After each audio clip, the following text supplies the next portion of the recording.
Cool. Yeah, everybody has a complaint, so we'll all thank you for doing that. I also no longer text you.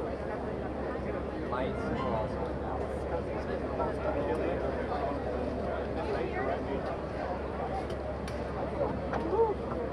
All right. Good luck, everybody.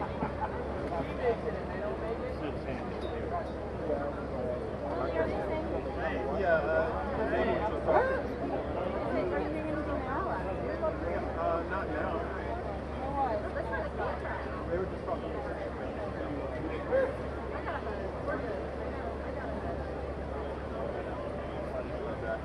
I had granola bars. I think I've got a lot of time.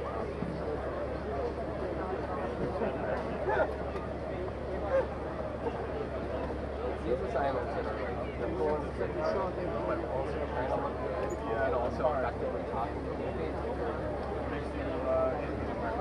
Correct.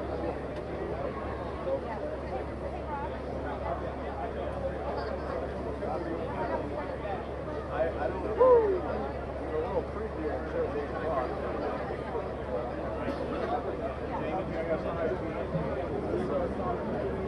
I don't care.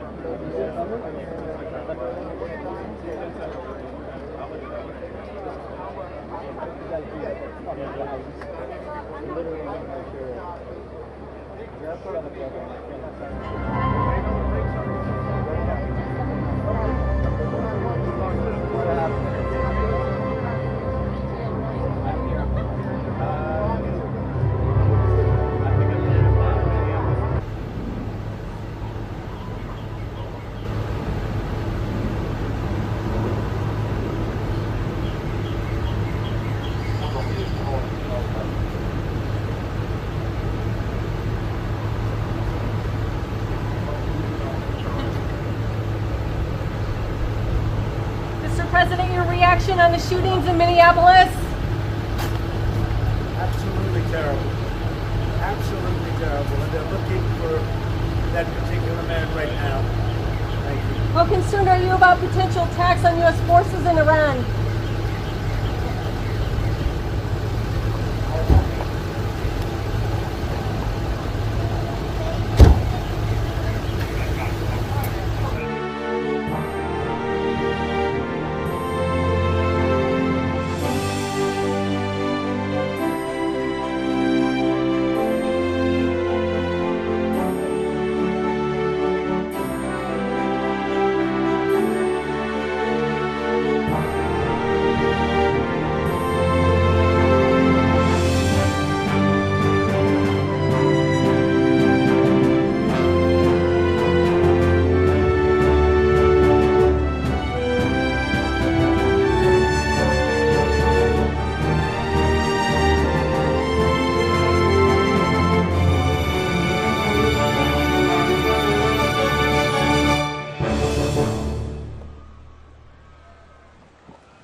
Forged in the fires of revolution, tested on today's front lines of freedom.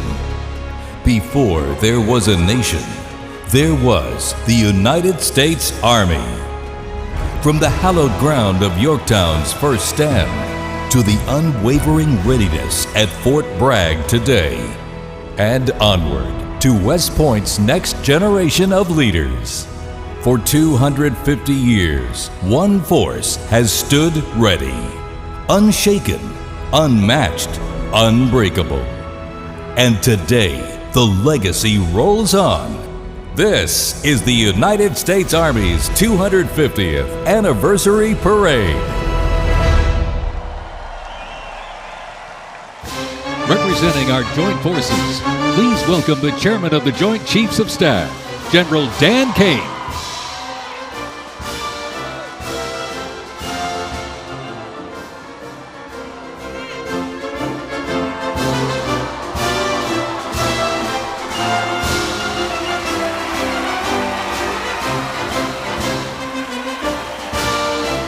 Joining us, the Secretary of the Army, please welcome the Honorable Daniel P. Driscoll.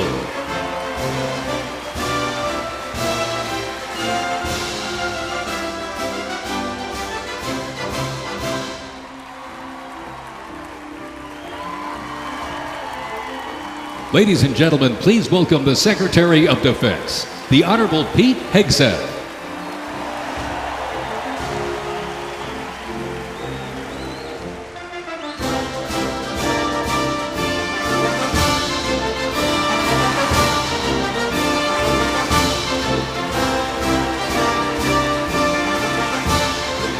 Ladies and gentlemen, the Vice President of the United States, J.D. Vance, accompanied by the Second Lady of the United States, Usha Vance, and their 3 children.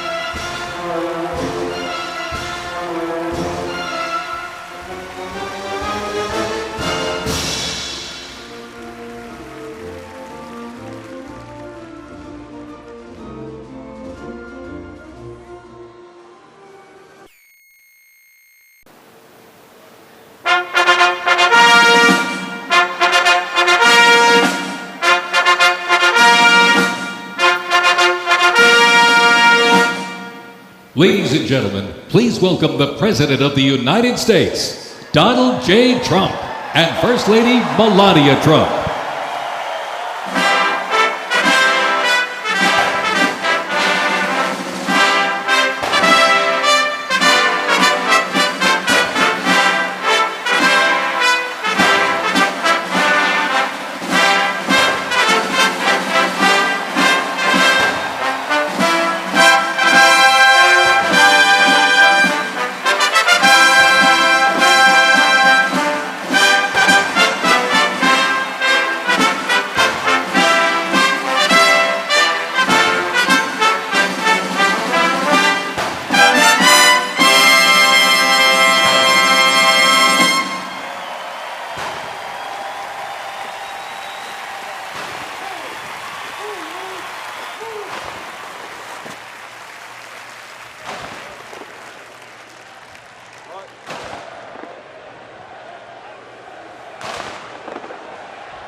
Ladies and gentlemen, to honor America, would you please rise for the singing of our national anthem?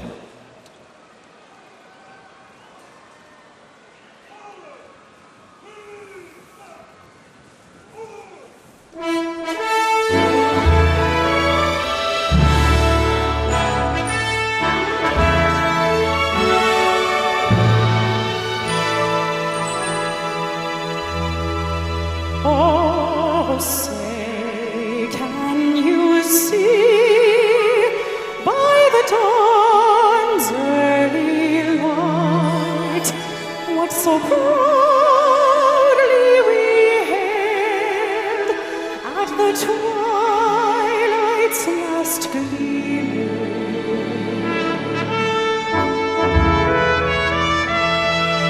Whose broad stripes and bright stars through the perilous fight, we watched were so gallantly streaming.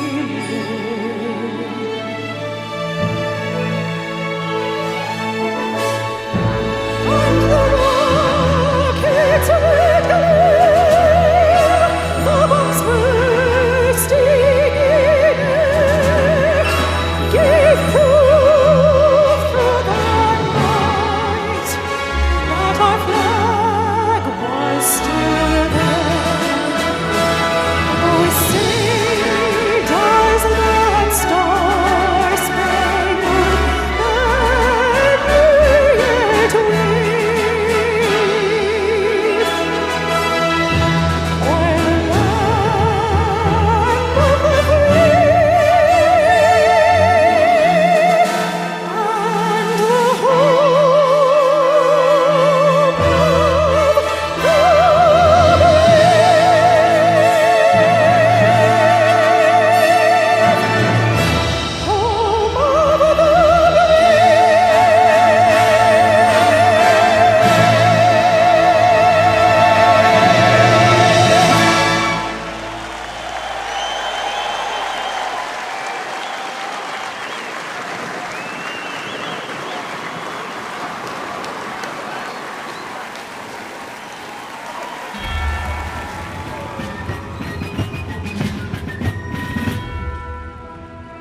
Before we even had a country, we had an army. They started as a small, unorganized group of shop owners and farmers, but they fought the most powerful army in the entire world to a standstill in Concord, Lexington, and Bunker Hill. Then our Continental Congress chose George Washington as general of our Continental Army. But it wasn't until 1 year later, on July 4th, 1776, that news arrived of the signing of our Declaration of Independence.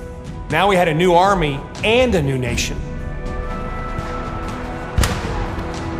With little gunpowder, no shoes, bloody feet, few cannons, little training, and even less food. Valley Forge started in December. They went into winter camp in December of 1777. Approximately 2,000 Americans died that winter of disease. They lived through hell, but they never ever gave up. Not this army, not this first American army. Finally, Washington and his army arrived, here at Yorktown, where they had General Cornwallis and his powerful British army trapped in this city against the sea. All of the preparation that Washington has learned through the course of those 6.5 years meets its full force here at Yorktown, and he employs it brilliantly. Sailing from the Caribbean, the French Navy arrived and took on the British fleet. Washington decided to make his move. Our men began digging to get closer and closer to the fort, finally getting within rifle and cannon range. Naturally, George Washington chose to set off our first cannon shot. The British had two small forts in front of the main fort. They were called Redoubts 9 and 10. Then, on the moonless night of October 14th, the American and French forces attacked the redoubts. The hand-to-hand combat with bayonets, knives, and fists was bloody, to say the least. But within an hour, we were victorious. And as the sun came up the next day, Cornwallis looked out and realized he was in serious trouble. So he prepared an all-out, desperate counterattack. It didn't work, and the British were forced to surrender. We were supposed to lose to the best army and the largest and most professional navy in the world. But our young army had won the war and our freedom, the freedom we hold so dear. And 250 years later, for what started as a ragtag group of shop owners, has now become the most powerful army in the world. Today, many things are very different from that army here at Yorktown, but one thing remains the same. An undying passion, guts, and love for our country remains deep in the heart of today's army. When I look into their faces, you can see it. That will never change. God bless the United States Army, and God bless the United States of America.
Ladies and gentlemen, our parade is officially underway.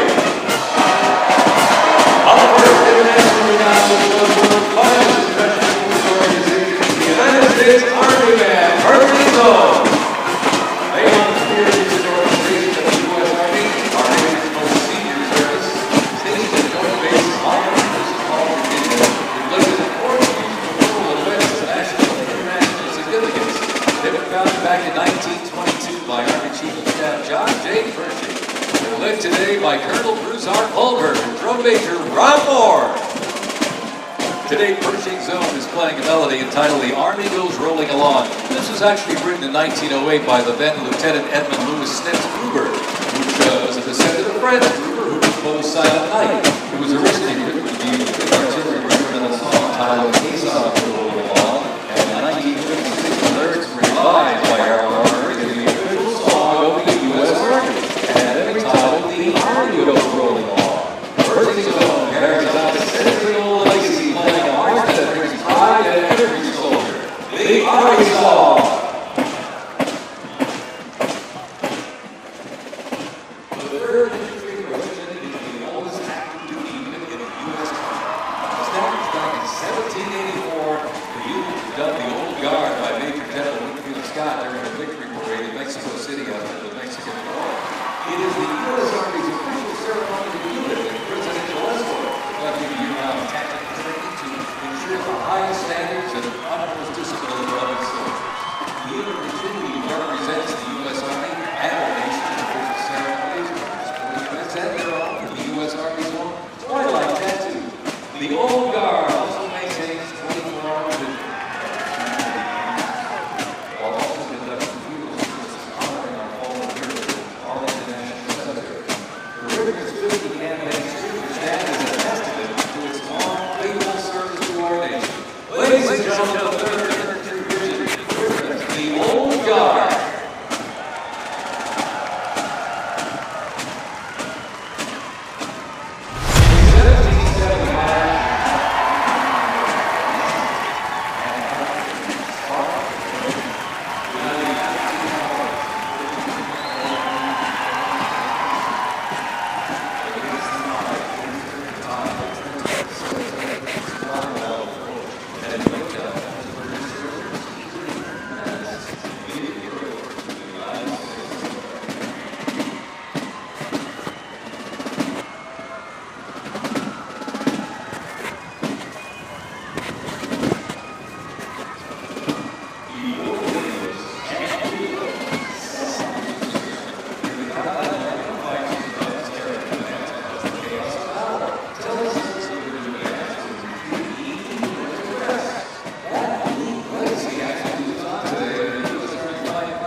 From Court Cavazos, Texas, home of legends, the 1st Cavalry Division rides with pride.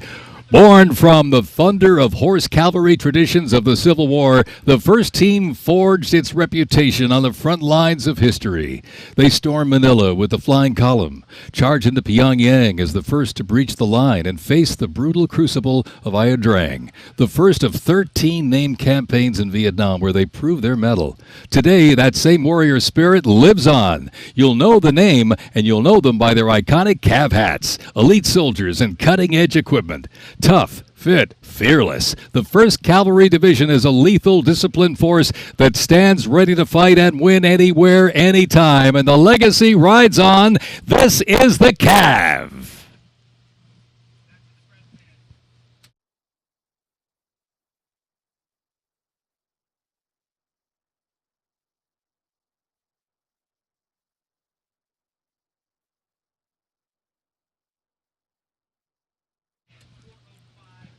Special thanks to our sponsor, Lockheed Martin.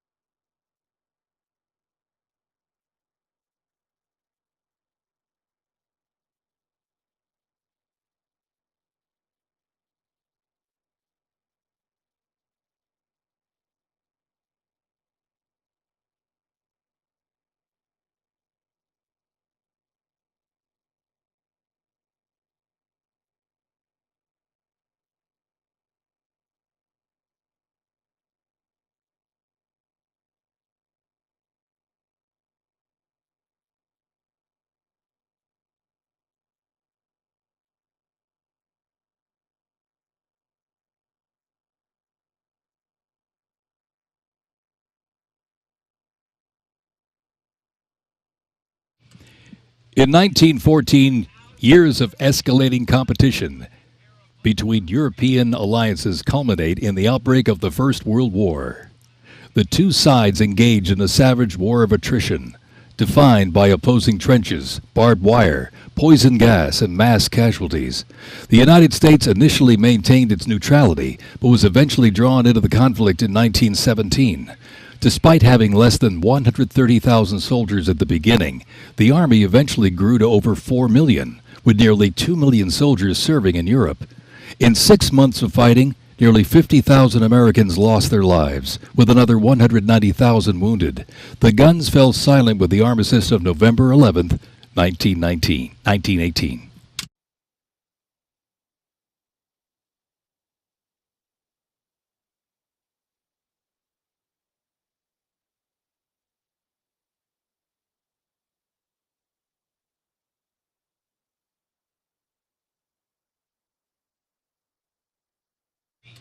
We continue on with more USA World War I rolling stock. This 1918 Dodge touring car was part of the legendary 1919 Transcontinental Convoy.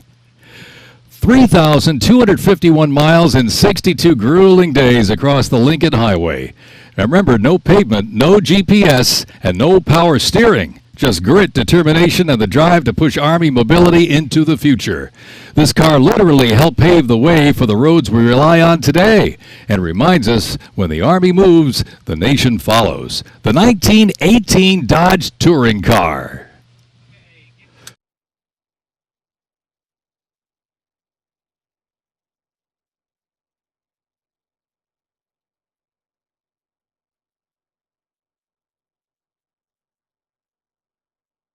Headquartered in New York, this is the 42nd Infantry Division Band. At the start of World War I, the 42nd Infantry Division was formed with troops from 27 National Guard units, stretching across the country like a rainbow, composed of skilled musicians from all walks of life and professional occupations. They perform a variety of musical genres. Though their mission is primarily a musical one, the members were ordered into active federal service back in 2004 in support of Operation Iraqi Freedom 3. The band has also served in support of numerous state active duty missions, including cleanup efforts following Hurricane Sandy, distribution support during COVID-19, and recently, support for New York State Corrections.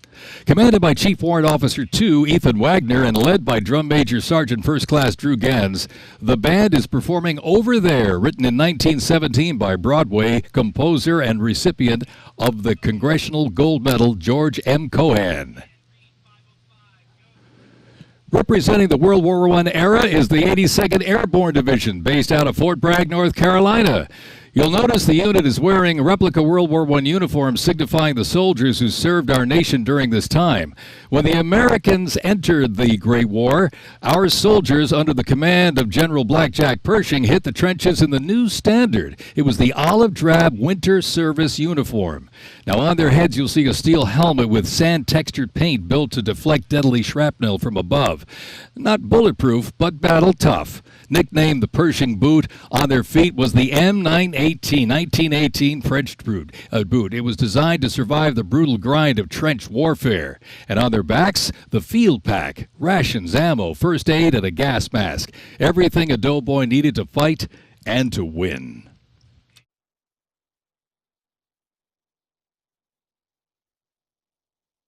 Incidentally, the 42nd Infantry Division was deployed to heavy combat abroad and then deployed again in World War II, ultimately liberating the Dachau concentration camp.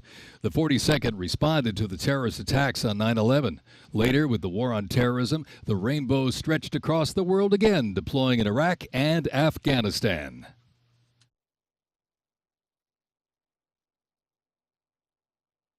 Thundering into view, the pride of Fort Sill, the U.S. Army Artillery Half Section. This is literally powered by horsepower and heritage. This elite ceremonial unit honors the legacy of the Army's horse-drawn artillery.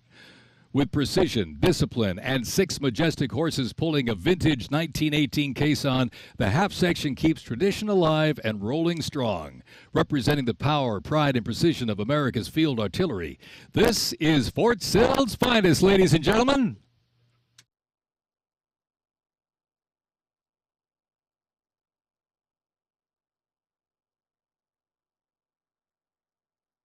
Special thanks to our sponsor, Form Energy.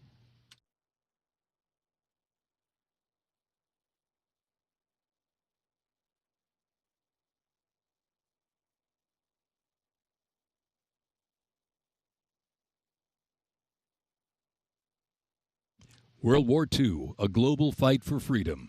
In history's darkest hour, the United States Army was on the front lines. From the beaches of Normandy to the islands of the Pacific, the greatest generation faced down tyranny and turned the tide.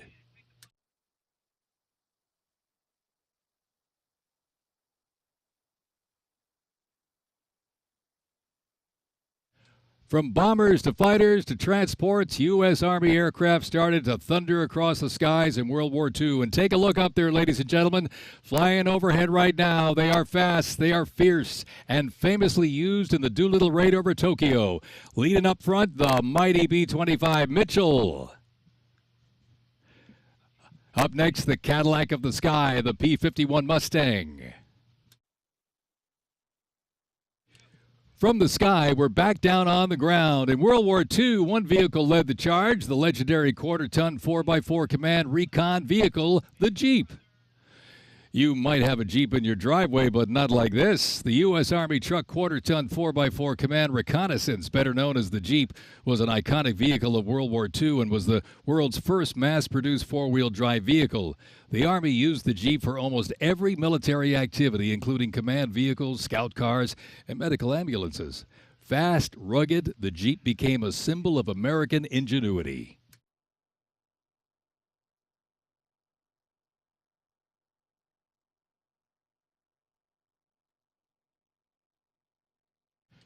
From Fort Bragg, North Carolina, this is the 82nd Airborne Ceremonial Band. The 82nd received the nickname All-Americans after a contest as it represented the diverse origins of its members from every state. This name remains today symbolized by their iconic AA patch. Fort Bragg's finest, ladies and gentlemen. Give them a big round of applause, the 82nd Airborne Ceremonial Band.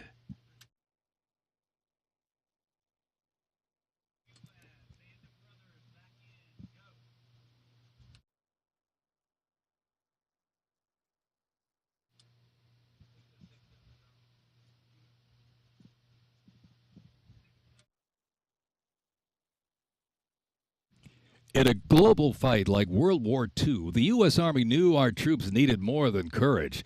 They needed innovation. Uniforms evolved for every environment, but olive drab remained the mark of the American soldier.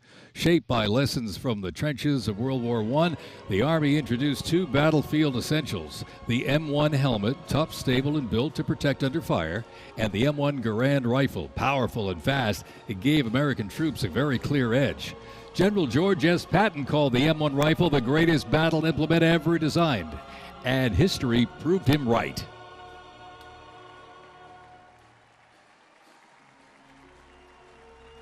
The 82nd Airborne Division. The unit is best known for their bravery on D-Day, when 12,000 parachute and glider troops destroyed German supply lines after fighting for 33 days straight.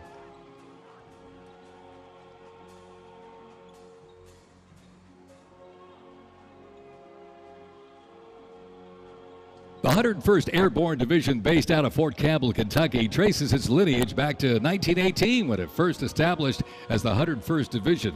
Known for their ability to rapidly deploy across the world, the unit has held a crucial role in operations since its inception. From parachuting behind enemy lines on D-Day to leading helicopter assaults in Vietnam, the 101st redefined modern warfare. In the 50s, the Screaming Eagles stood tall at home, protecting the Little Rock Nine during the fight for civil rights. In recent decades, they've been sent across the world with stints as far as the Middle East, where they took part in Operation Desert Storm and participated extensively in the war on terrorism in Iraq and Afghanistan. The Screaming Eagles continue to lead the way as tomorrow's division in today's Army.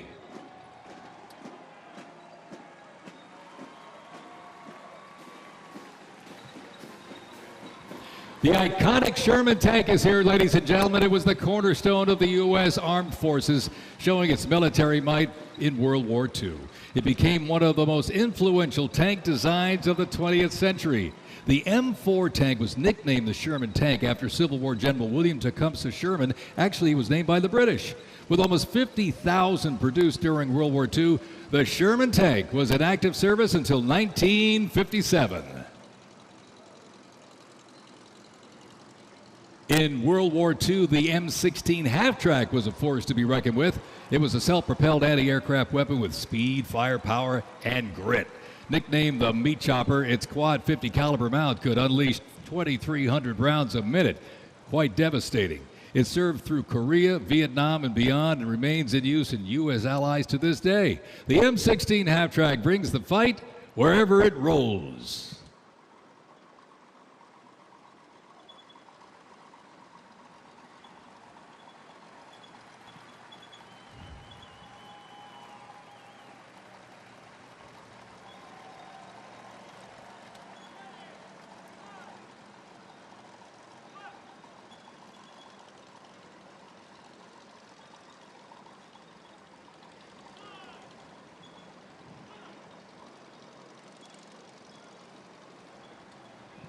The U.S. Army Transportation Corps motto states, "Nothing happens until something moves."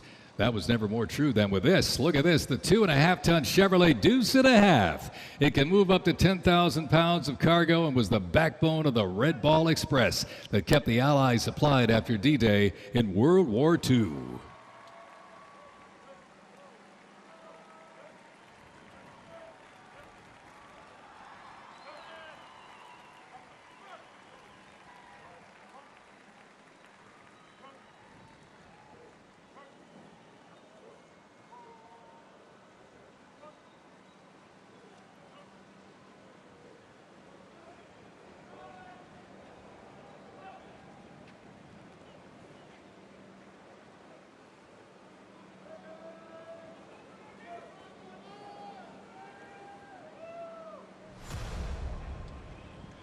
The Korean War, often referred to as the Forgotten War, began on June 25, 1950, with the North Korean Army's invasion of South Korea. A coalition of South Korea, the United States, and other United Nations members defeated the invasion and advanced into North Korea. The coalition fought and defeated 2 Chinese offensives in the spring of 1951.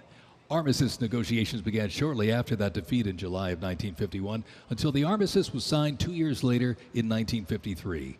Combat consisted of small attacks, raids, and patrolling.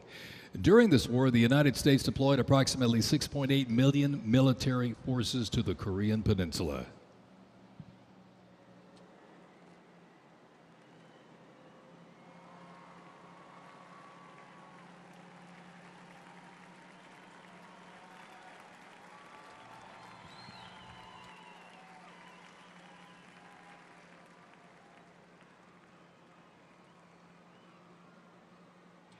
Special thanks to our sponsor, Coinbase.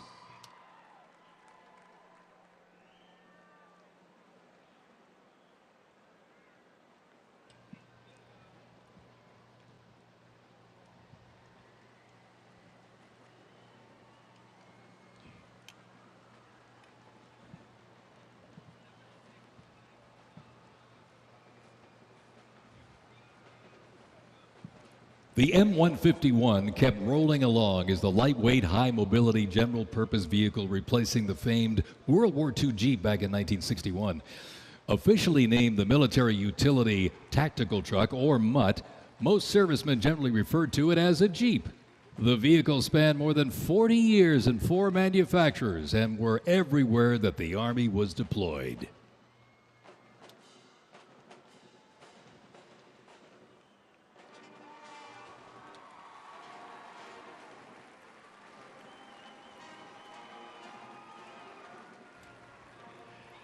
Another rolled by earlier, and at 2.5 tons, this Deuce and a Half, the M35A2 classic military transport truck, was a mainstay of the U.S. Army for decades, particularly during the Vietnam War and Operation Iraqi Freedom. The Deuce and a Half proved its value moving cargo, supplies, and soldiers. Its capabilities include up to 5,000 pounds off-road and 10,000 pounds on-road, making it ideal for moving just about anything. In the jungles of Vietnam, the U.S. Army faced a new kind of war. Helicopters became the new workhorses of battle, delivering troops, firepower, and supplies into some of the most unforgiving terrain on Earth. This is the U.S. Army in Vietnam, the era of air mobility, fierce firefights, and unwavering brotherhood.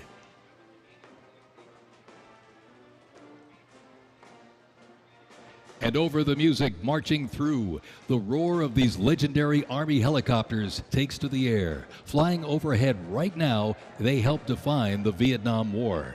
That staccato beat of the rotor blades was a welcome sound to many troops mired in combat.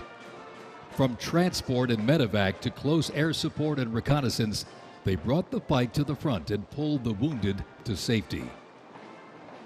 The OH-6 Cayuse scouted the terrain with unmatched agility. The AH-1 Cobra, also nicknamed the Snake, brought serious firepower.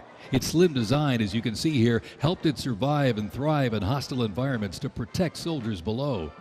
And the icon of the era, the UH-1 Huey, the first turbine-powered helicopter in service with the U.S. military. There was nothing the Huey couldn't do.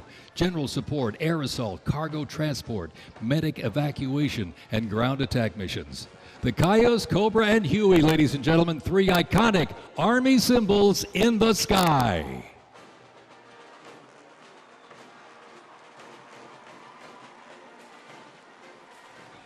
The 1st Cavalry Division Band, based out of Fort Cavazos, Texas, has played a vital role in U.S. military history.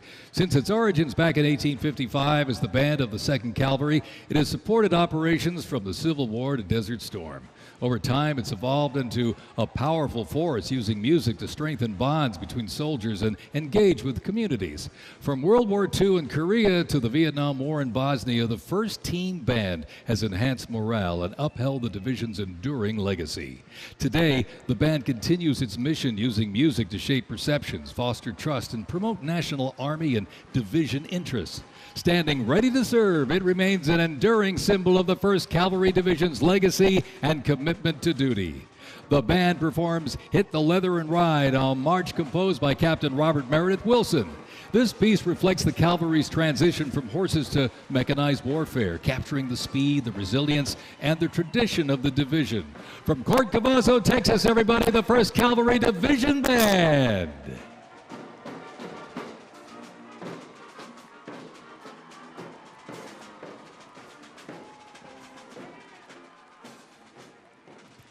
The U.S. Army deployed large numbers of troops in support of the Vietnam War. The first contingent of U.S. Army advisors arrived in Vietnam in the late 1950s, and that quickly grew to a small team of around 100 soldiers, which then expanded to more than 600 over the next decade. As the war intensified, troops' numbers quickly grew as the war between the South Vietnamese government and the communist insurgents supported by North Vietnam intensified. By January 1969, more than 364,200 soldiers organized around 7 divisions and 20 separate combat brigades. The United States began withdrawing in July of 1969, and the last Army combat unit left South Vietnam in August of '71. The last U.S. combat soldier came home March 1973, while a small number of non-combat personnel remained until April 1975.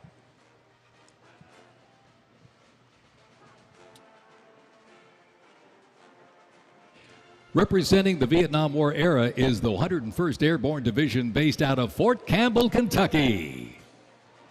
The unit is wearing replica Vietnam War uniforms, signifying the soldiers who served our nation during this time.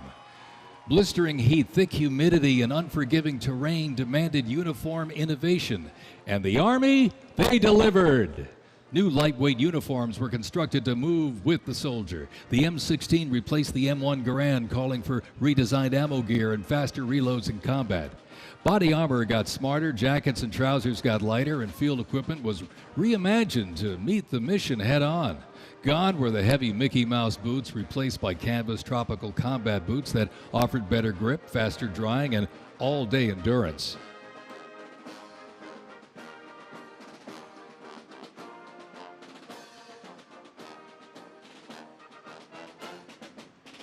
Special thanks to our sponsor, Oracle.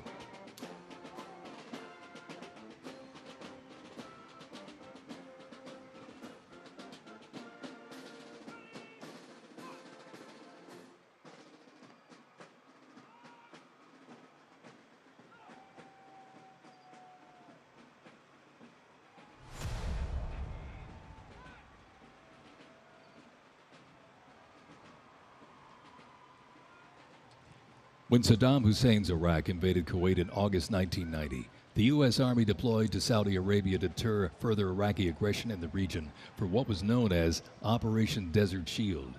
By the fall, more than 750,000 troops comprising U.S. service members and coalition partners from more than 30 countries had assembled in the Saudi Arabian desert.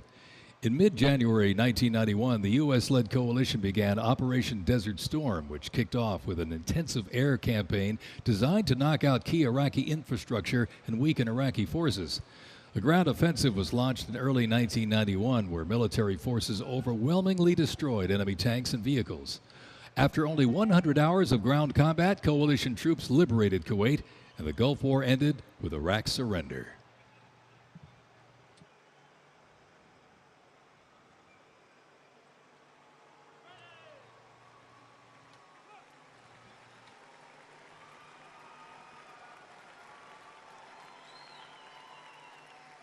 From Fort Riley, Kansas, this is the 1st Infantry Division, one of the Army's most storied divisions. Nicknamed the Big Red One because of the distinctive red on their unit patch, as the oldest continuously serving division in the U.S. Army, the unit has participated in every major operation since World War I, living up to its motto, no mission too difficult, no sacrifice too great, duty first. The 1st Infantry Division was originally established as the 1st Expeditionary Division in 1917 and spearheaded the American Expeditionary Forces in France during World War I. In World War II, the Fighting First stormed Omaha Beach on D-Day and liberated Nazi concentration camps. The highly decorated unit has had 37 members of the Big Red One awarded the Medal of Honor. In Washington, D.C., the 1st Division Monument stands in President's Park, memorializing those who died while serving in the 1st Infantry Division. Ladies and gentlemen, they are the Big Red One, the 1st Infantry Division.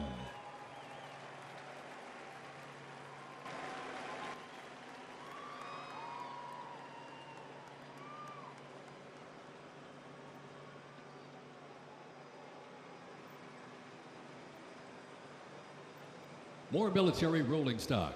During Operation Desert Storm, the M2 Bradley fighting vehicle proved its value on the battlefield. It is fast, it is tough, and it is lethal. Named for General Omar Bradley, a leader from West Point's famed class of 1916, the Bradley was built to carry troops into combat with protection and power. Armed with a 25mm chain-driven cannon and twin-tube launched optically tacked wire-guided missiles, it played a critical role in clearing the way during the ground assault into Iraq. While the Paladin looks and sounds like a tank, it is technically a self-propelled howitzer and was first introduced back in the 1960s. Over the years, it's been upgraded to perform in versatile battlefields from Vietnam to the Soviet Union to Iraq.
In the Gulf War, no division hit harder or moved faster than the 1st Armored. The 1st Armored Division, nicknamed Old Ironsides, is the oldest, most recognizable armored division in the United States Army. As part of the buildup for World War II, cavalry and reconnaissance units were brought together to form the 1st Armored Division in 1940. In the Gulf War, no division hit harder or moved faster than the 1st Armored. Old Ironsides really led the way. During Desert Storm, they engaged in some of the largest tank battles in Army history. There were decisive victories, shattering enemy formations. Based in Fort Bliss, Texas, America's Tank Division is currently supporting missions in 20 countries across 5 continents. From World War II to today, Old Ironsides remains battle-proven and always ready.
First used in Operation Desert Shield and Desert Storm, the M119 howitzer brought precision firepower to the front lines. Lighter and more mobile than larger artillery, it was built for the infantry brigade, able to fire high in the air or directly at the target depending on the mission. Whether used in battery formation or as a standalone support weapon, the M119 delivered reliable, responsible fire when it mattered most. Still in service today, including on the front lines in Ukraine, it remains a trusted part of the Army's arsenal.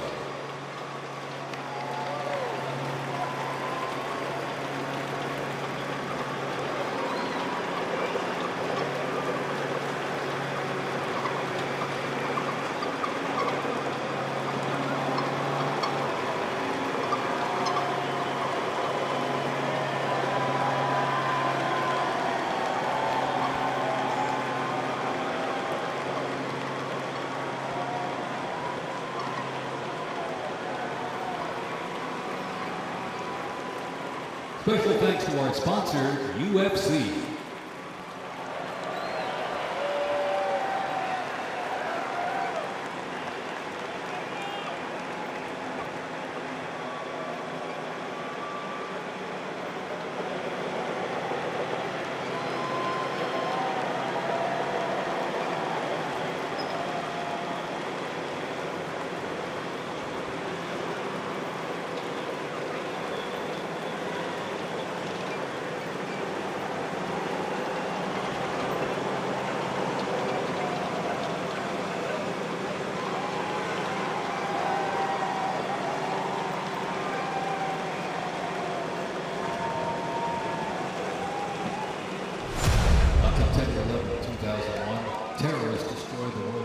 Center in New York City and struck the Pentagon in Washington, D.C. using commercial airliners.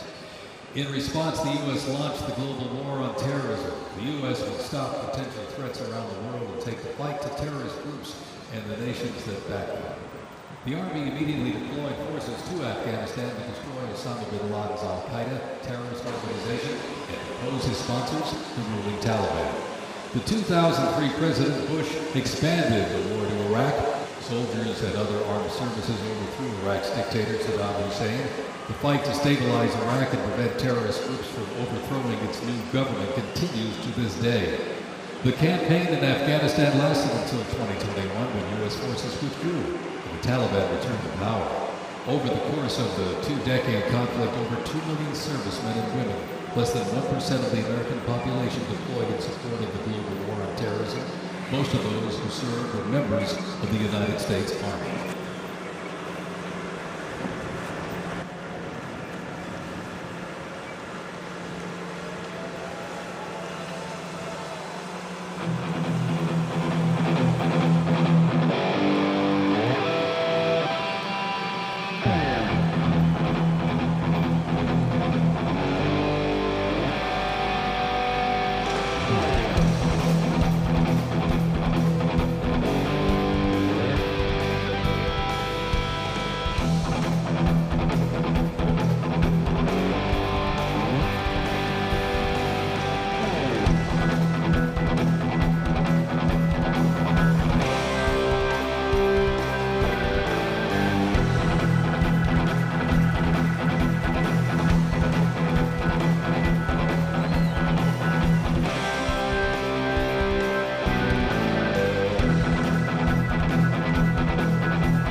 terrorism saw the introduction of a range of new technologies on the battlefield. The 8-wheeled Stryker armored combat vehicle is the first military vehicle to enter service in the U.S. Army since the war was started back in the 1980s. The vehicle was developed to fill a gap in the Army's inventory between the light infantry and heavy army unit. The Stryker armored combat vehicle enables the team to move in close and urban terrain, plus provide protection in open terrain, and transport infantry quickly to critical battlefield positions. The first Stryker vehicles were fielded back in 2002 with the first Stryker brigade combat team deploying to Iraq in 2003.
Ladies and gentlemen, the U.S. Army Special Forces.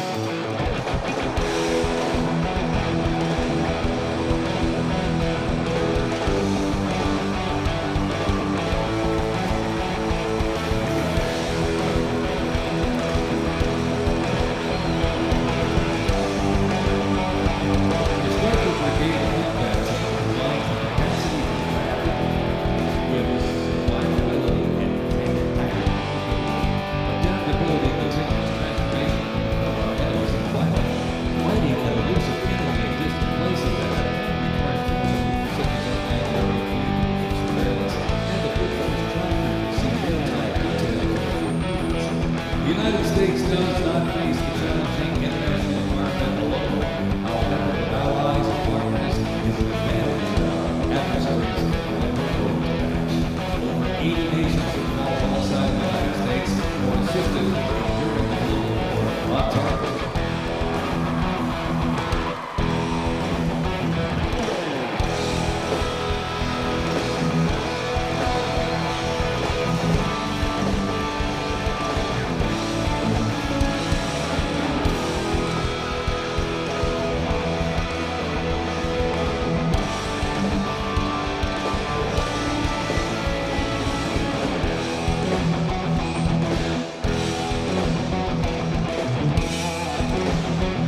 They are the 10th Mountain Division.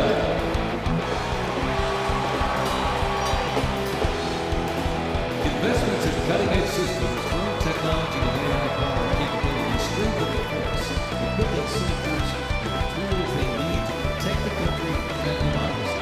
The Army is 8 Striker Brigade Combat Team 6 in the active Component 2 National Guard. More than 2/3 of the 7,000 servicemen and women sacrificed their lives fighting the local war of terrorism. Part of one of the Army's 3 divisions: Active Duty Forces, the Army Reserve, and the Army National Guard. The Army is continuously transforming to deter aggression to ensure our adversaries cannot outrange or outpace us. This transformation is not just about data, it's about maintaining dominance, ensuring that America's Army remains unmatched in speed, flexibility, and ability to support the nation's strategic priorities.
crews are ready.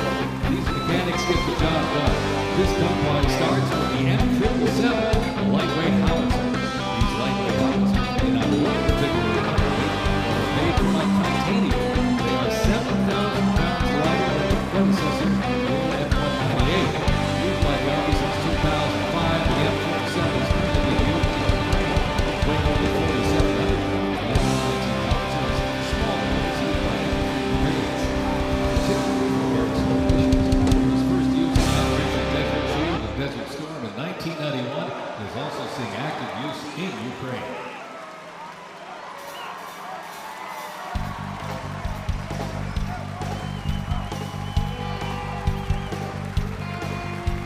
The 7th Infantry Division stationed at Joint Base Lewis McChord has been seeing continuous combat action ever since activation of World War I. From Europe to the Aleutian Islands, Japan, Korea, Afghanistan, and the Pacific, the Bayonet Division boasts a proud history of answering the call of its motto, Trust in Me, with resolute dedication.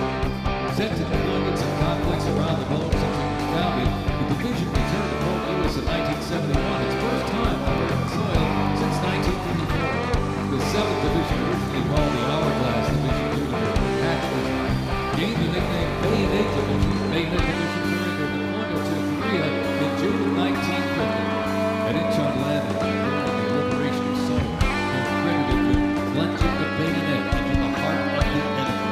With 13 members of the division receiving the Medal of Honor, the 7th enables and sustains the combat readiness of 2 Striker Brigade combat teams and the Combat Aviation Brigade.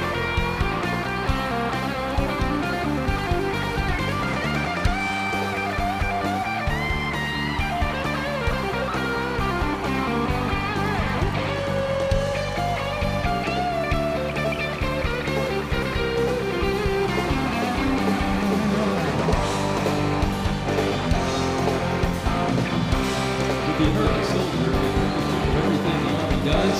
We are continuously transforming.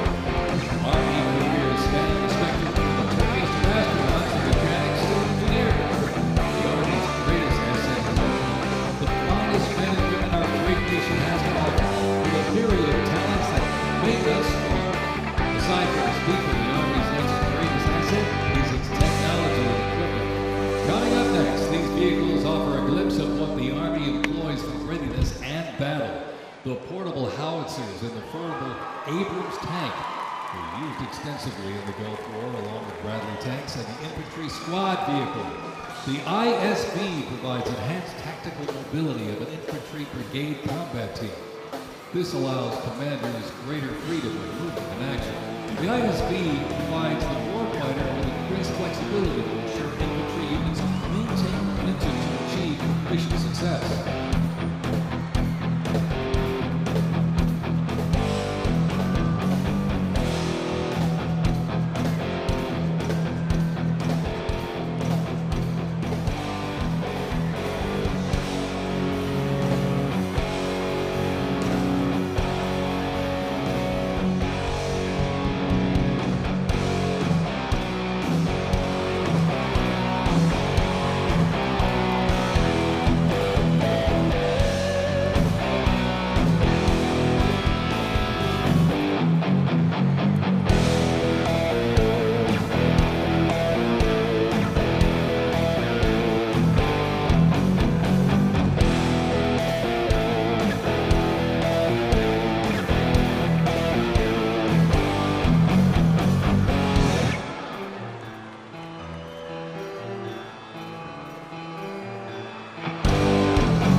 When duty calls, U.S. Army soldiers don't just answer, they lead.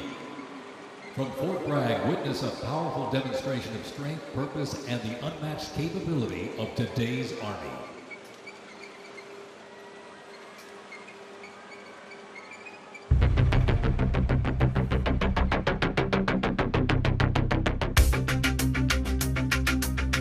The Army has made me see my potential, and I feel like it's molded me into a better person. I grew up in a very patriotic household. My grandfather, he served in World War II, and his brother, my uncle, served in Vietnam. I can do this. If they can do this, I can do this. When I was born, my dad was still serving in the military, and him coming home in his uniform, I'm like, yeah, I want to do that. Ready for takeoff. My motivation, I think it follows in line. I think with what my family's done is kind of a sense of duty to serve our country and give back since it's given us so much. I'm a very, let's say, timid person, but definitely helped me become a more confident person.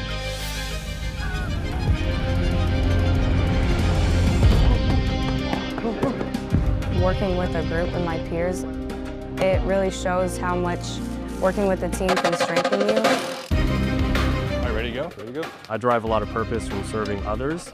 I think serving something bigger than myself gets me out of bed every day. If you follow it up, you follow it up.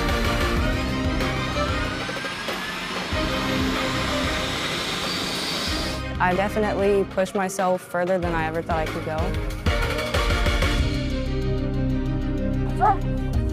I joined the military service because I want to deploy. That's my main goal, is deploy, deploy, deploy.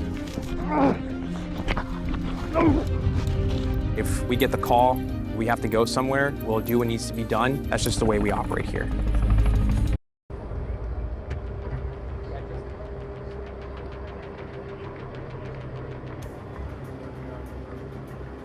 This is one of the few jobs in the nation where they all take life. They have life on the line for you, and they're willing to put their life on the line for you.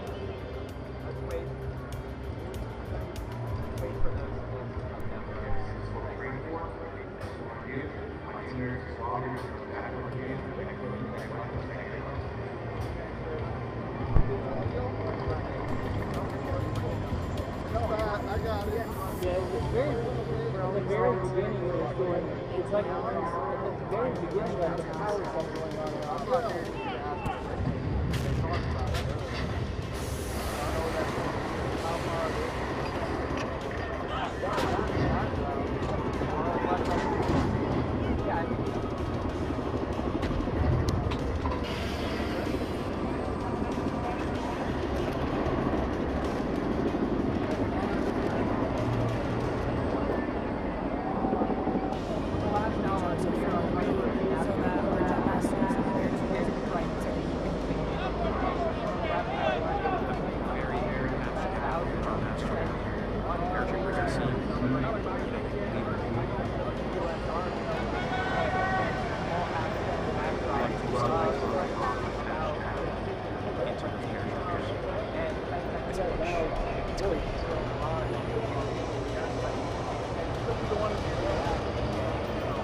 That started about an hour ago. I think that was my favorite time for a book.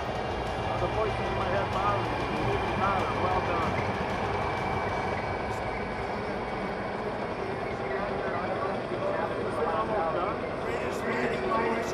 I feel like it's the same thing over and over again. I'm not sure I've been rotating as hard.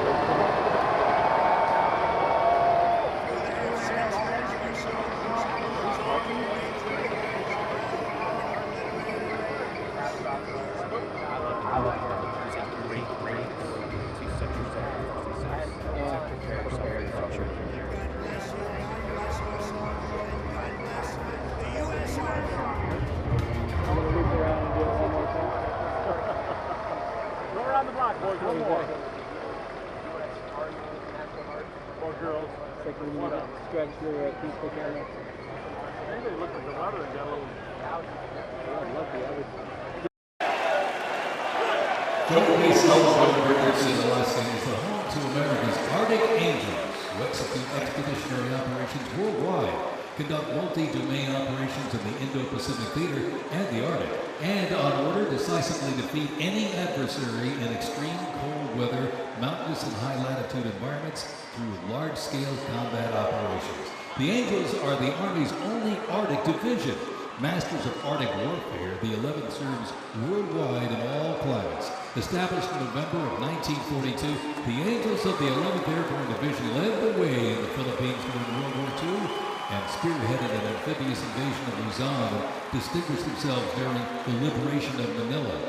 After a period spent inactive and stationed in Germany from 1963 to 65, the division operated as the 11th Air Assault Division with the mission of testing and refining the Army's helicopter-centric air mobility doctrine. Activated once again in June of 2022, they remain dedicated to defending America's interests throughout the Arctic, in Alaska, and beyond. The 11th Airborne Division, America's Arctic Angels.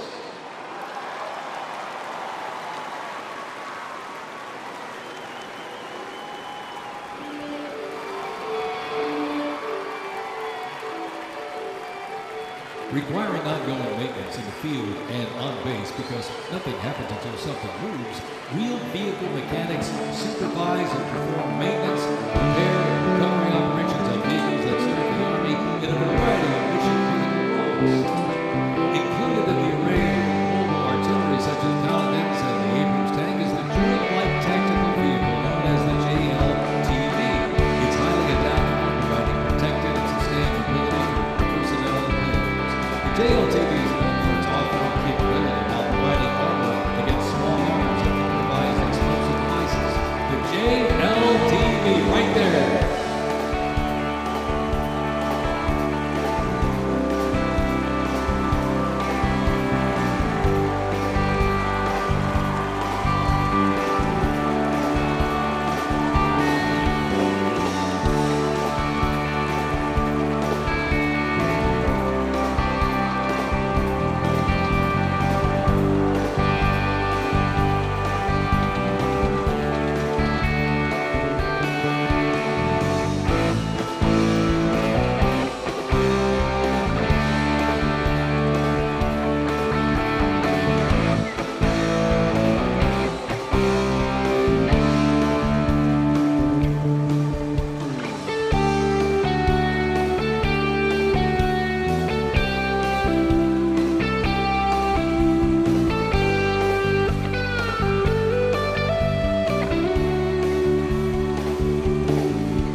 The U.S. Army Reserve is inseparably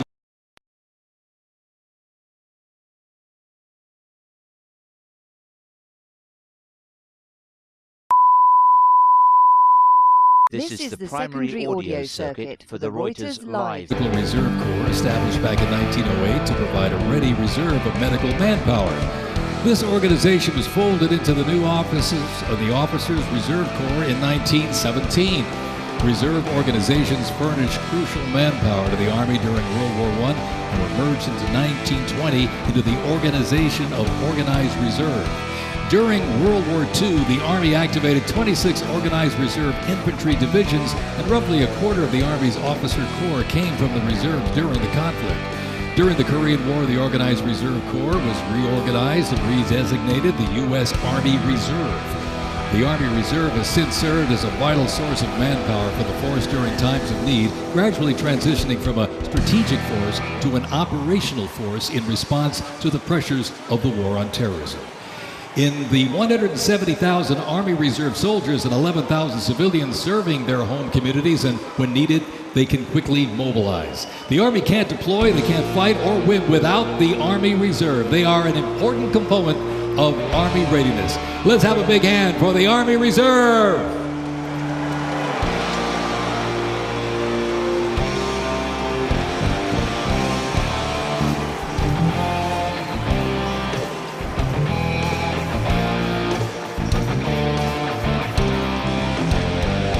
Today and tomorrow's Army looks to increase safety and survivability, create efficiency, and streamline processes.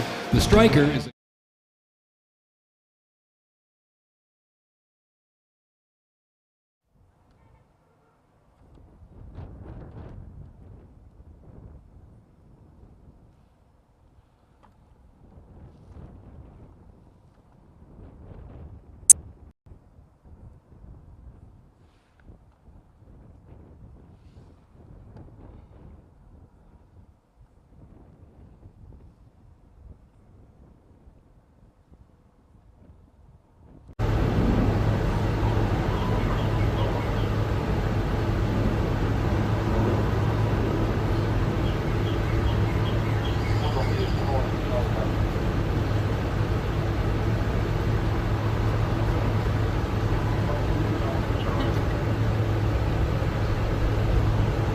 President, your reaction on the shootings in Minneapolis?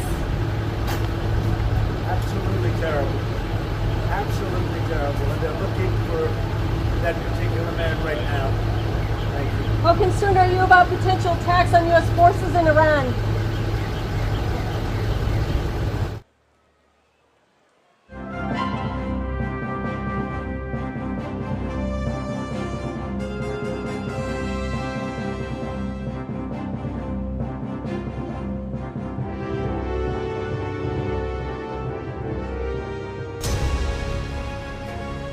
Forged in the fires of revolution, tested on today's front lines of freedom.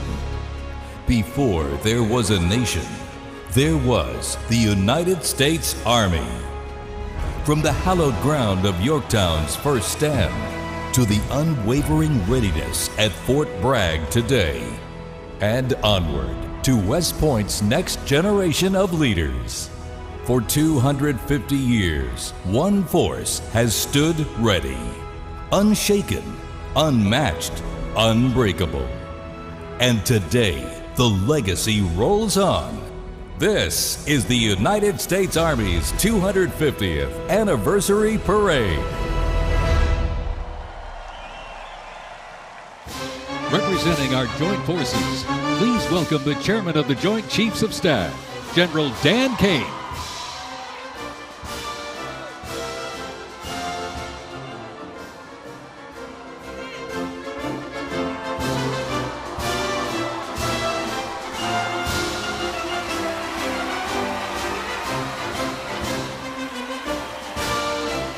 Joining us, the Secretary of the Army. Please welcome the Honorable Daniel P. Driscoll.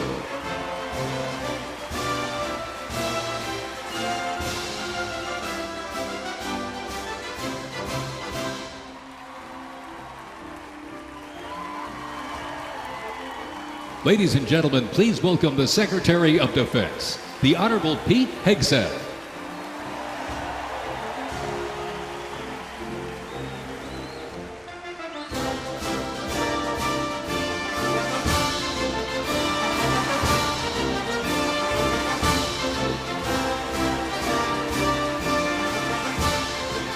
Ladies and gentlemen, the Vice President of the United States, J.D. Vance, accompanied by the Second Lady of the United States, Usha Vance, and their 3 children.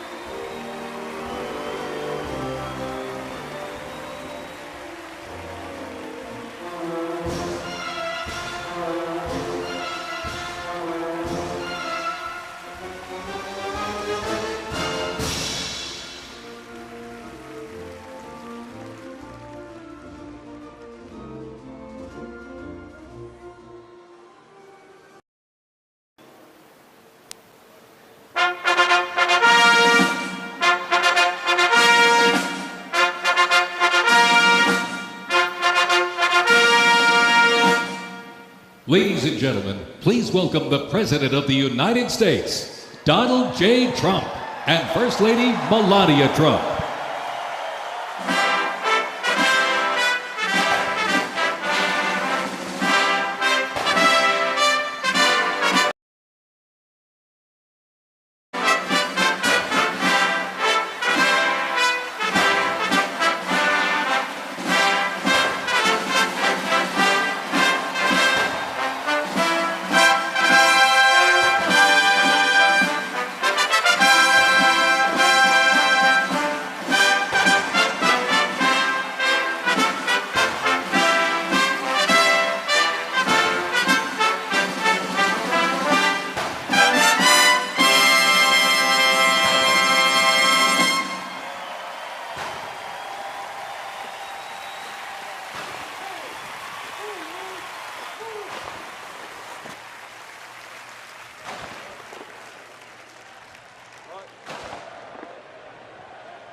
Ladies and gentlemen, to honor America, would you please rise for the singing of our national anthem?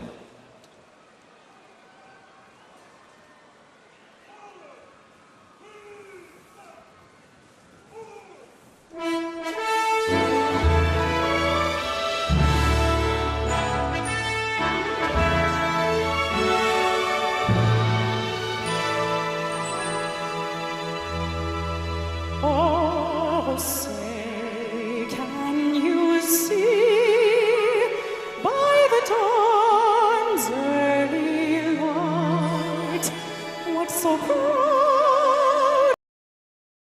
we hailed at the twilight's last gleaming,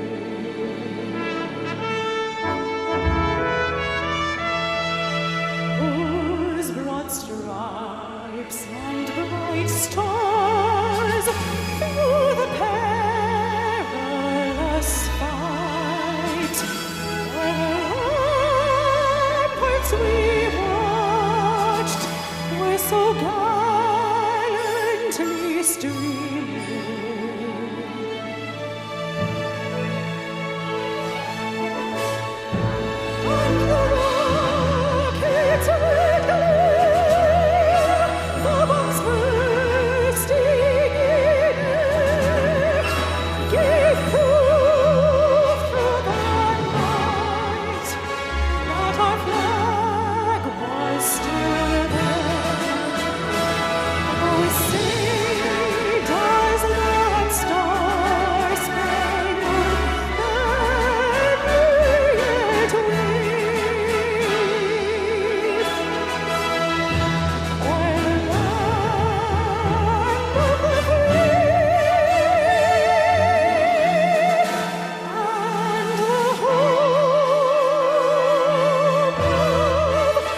Before we even had a country, we had an army.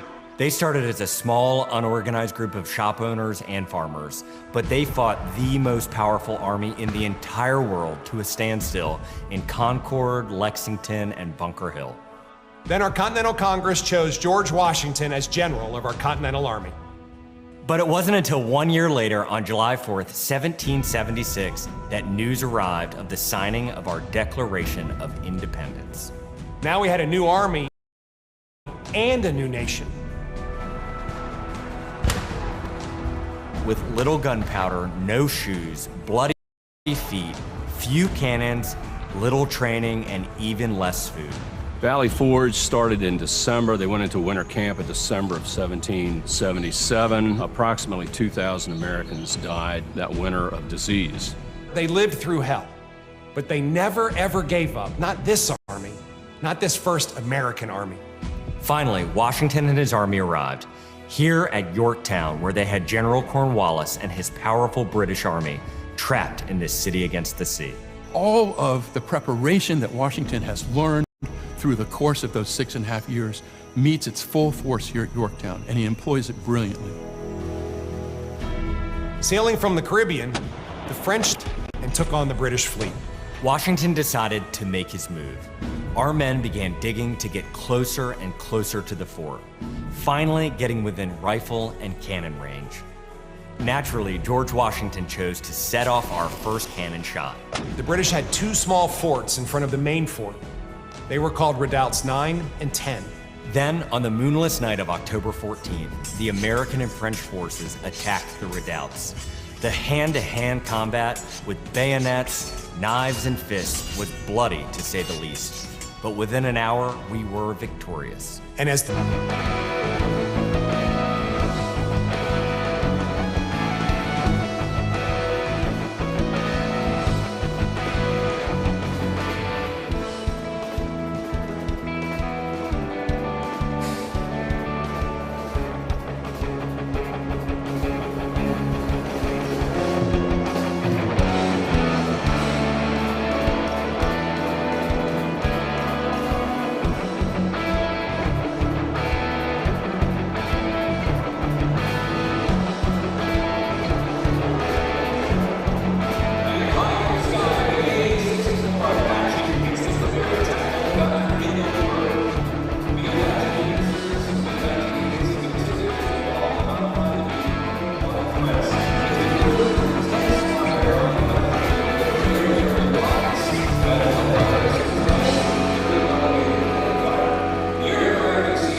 The citadel of the Military College of South Carolina offers students the opportunity to participate in Army ROTC or the Historic Corps of Cadets. Founded in 1842, the citadel is the third oldest of the city military colleges that has earned the Corps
proudly commissioned more than 90-second attendance and is honored to shape the future leaders of the U.S. Army.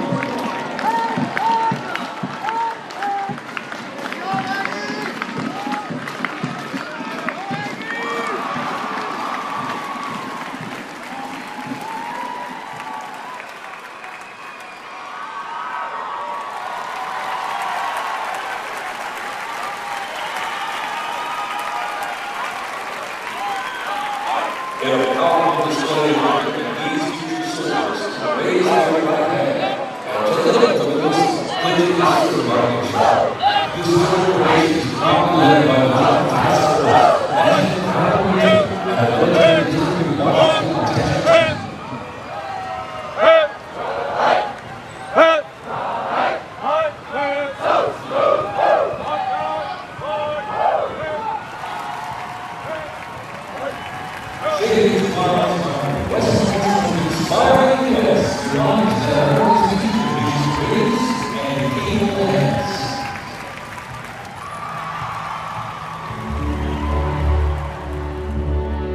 The pride to serve my country knows that I'm doing it not for myself.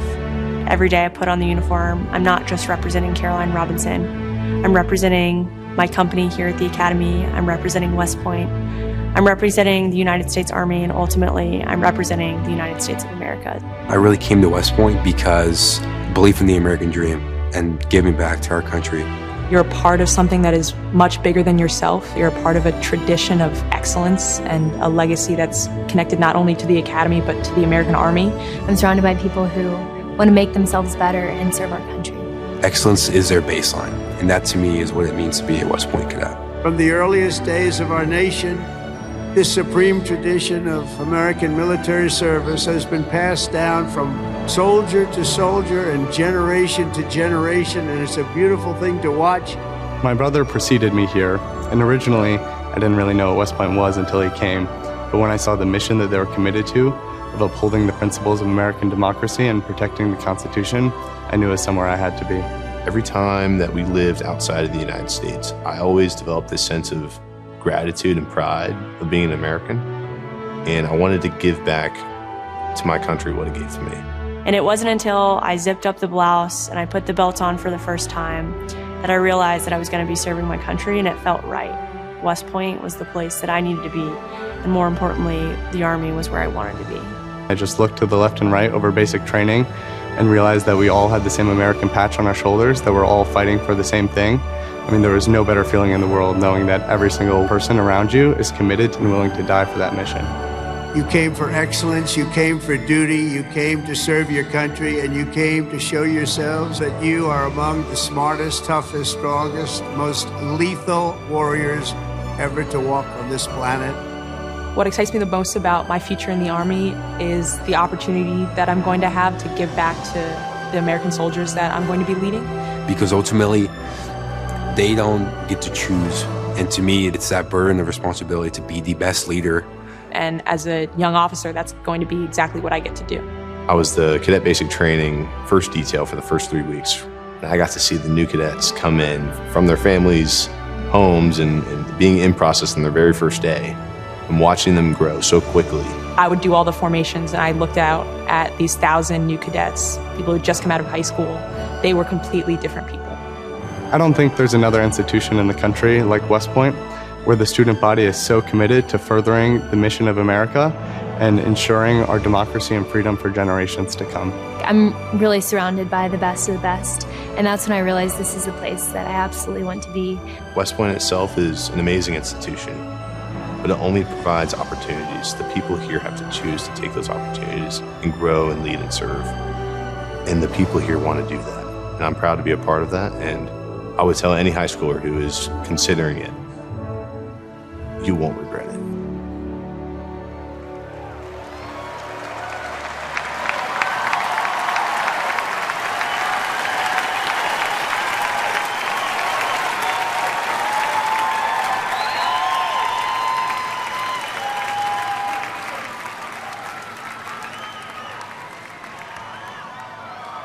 Left. Face. Mr. President, First Sergeant Norton reporting for duty, sir. Ready to commence the ceremony as directed. I state your name.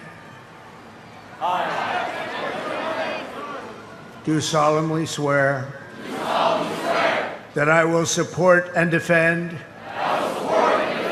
the Constitution of the United States of America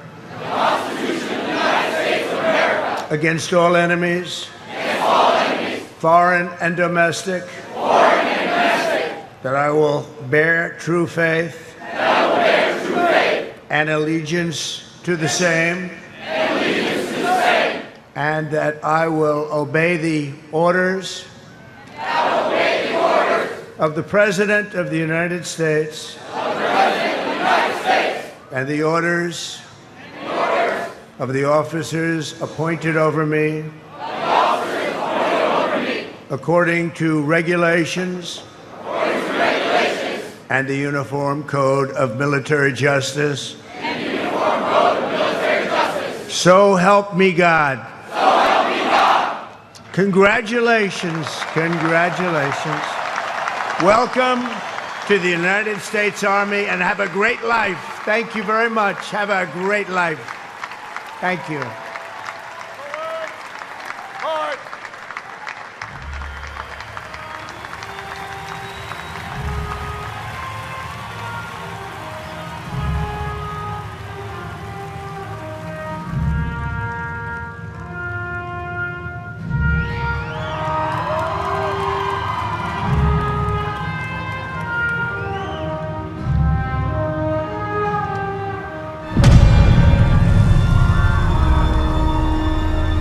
Ranger School is the best life insurance policy for our Army. It will always end with two people facing off with each other, and we need young leaders to be able to close with and destroy the enemy and defend our nation's interests forward.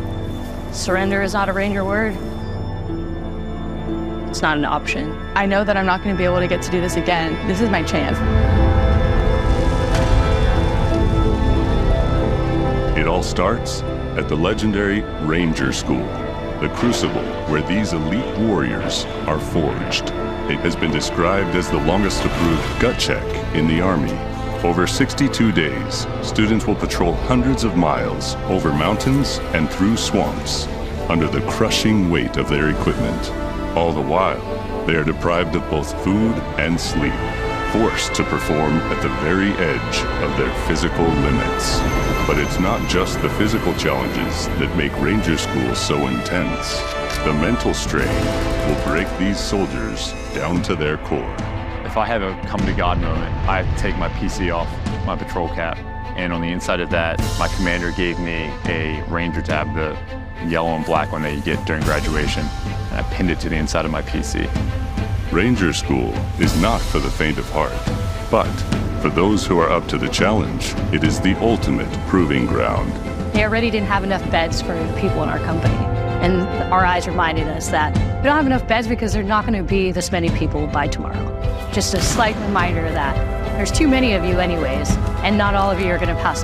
Rangers, if you don't figure it out, you're about to get another casualty. It's completely different than what people would think Ranger School is like, but you can't put that into words, so it's hard to tell somebody something that you have to experience for yourself. They got a saying, it's called as the tab turns. So Ranger School is continuing to change and to develop, but at the end of the day, it is the same, right? They're always going to put you in scenarios that is going to test your ability to actually make decisions on the ground.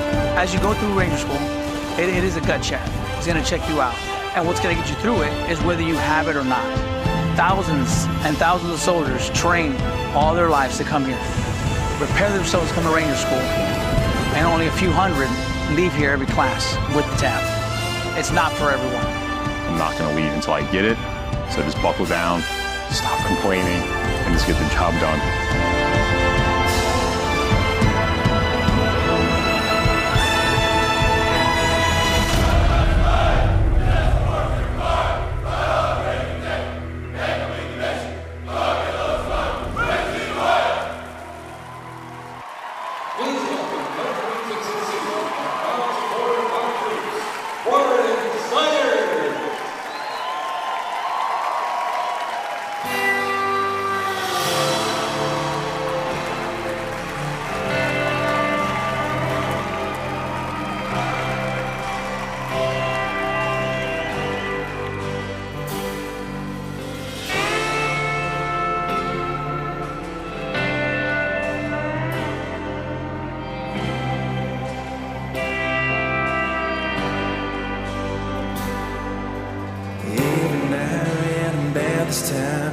Like she knows I'm lonely.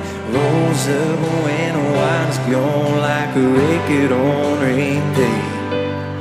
Laying on old memories and talking about what we used to be. The sun came up the next day. Cornwallis looked out and realized he was in serious trouble. So he prepared an all-out, desperate counterattack. It didn't work, and the British were forced to surrender. We were supposed to lose to the best army and the largest and most professional navy in the world. But our young army had won the war and our freedom, the freedom we hold so dear. And 250 years later, for what started as a ragtag group of shop owners, has now become the most powerful army in the world. Today, many things are very different from that army here at Yorktown, but one thing remains the same. An undying passion, guts, and love for our country remains deep in the heart of today's Army. When I look into their faces, you can see it. That will never change. God bless the United States Army, and God bless the United States of America.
Ladies and gentlemen, our parade is officially underway. Up first, internationally renowned as one of the world's finest professional music organizations, the United States Army Band, Pershing Zone. They are the premier music organization of the U.S. Army, our nation's most senior service. Stationed at Joint Base Meyer-Henderson Hall, Virginia, it plays an important musical role in events of national and international significance. They were founded back in 1922 by Army Chief of Staff John J. Pershing. Their lick song was loved by y'all. So if you know the words, please sing along. The song's called Ride the Lightning, y'all.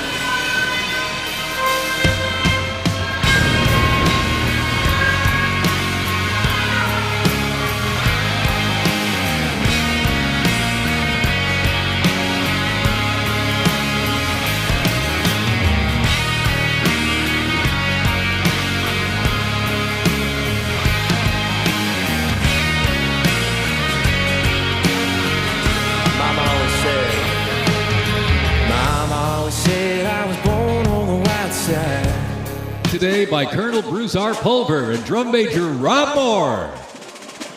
Today, Pershing Zone is playing a melody entitled The Army Goes Rolling Along. This was actually written in 1908 by the then Lieutenant Edmund Louis Snitz Gruber, which was a descendant of Franz Gruber, who composed Silent Night. It was originally written to be the 5th Artillery Regimental song titled The Caissons Go Rolling Along, and in 1956 the lyrics were revised by Harold Arberg as the official song of the U.S. Army, and then retitled The Army Goes Rolling Along. Pershing Zone carries on its century-old legacy, playing a march that brings pride to every soldier, the Army Song. The 3rd Infantry Regiment in the U.S. Army. Established back in 1784, the unit was dubbed the Old Guard by Major General Winfield Scott during a victory parade in Mexico City after the Mexican War. It is the U.S. Army's official ceremonial unit and presidential escort, conducting year-round tactical training to ensure the highest standards and utmost discipline of its soldiers. The unit routinely represents the U.S. Army and our nation in official ceremonies, major sporting events, and the U.S. Army's own Twilight Tattoo. The Old Guard also maintains 24-hour vigil of the Tomb of the Unknown Soldier, while also conducting funeral services honoring our fallen heroes in Arlington National Cemetery. The regiment's 50 campaign streamer stand is a testament to its long, faithful service to our nation. Ladies and gentlemen, the 3rd Infantry Regiment, the Old Guard.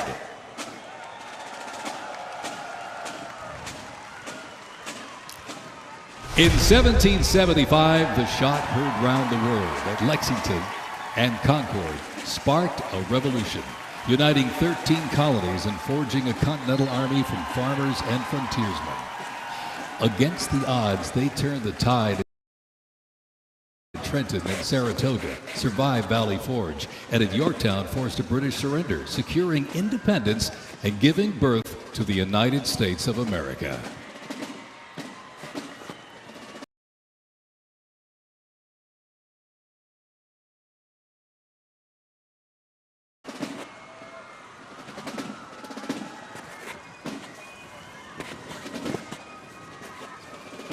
Before radios and field phones, sound was the signal.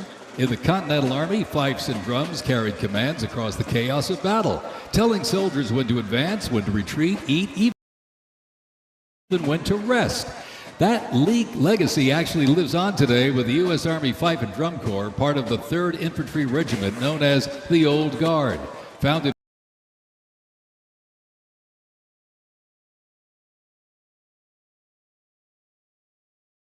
back in 1960, they're the only unit of their kind in the armed forces.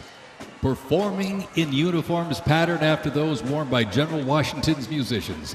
Playing period instruments with patriotic precision, they bring history to life, sharing the sound and spirit of the revolution through more than 500 performances each year, both at home and around the world too. The Old Guard, Fife and Drum Corps, everybody.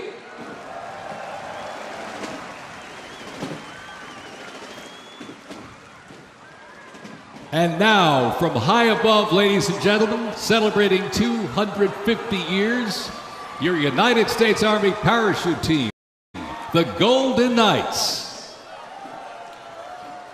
Descending at over 120 miles an hour, the Golden Knights are using flexible wing gliders to maintain their formation. They open their main canopy simultaneously and negotiate the softest possible landing. I'll tell you, they can't hear you, but they sure can see you. You can give them a great big wave, ladies and gentlemen. The Golden Knights, the finest parachuting team in the world.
Fort Sumter in 1861, a nation divided.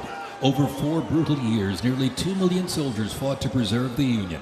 Among them, 5 future presidents and the first recipients of a brand new military decoration, the Medal of Honor. With independence won, our nation's westward expansion began. The Army moved in step, guarding settlers as native scouts lit the way. Immigrants joined the cause, and the Buffalo Soldiers etched a legacy of grit and honor across the American frontier.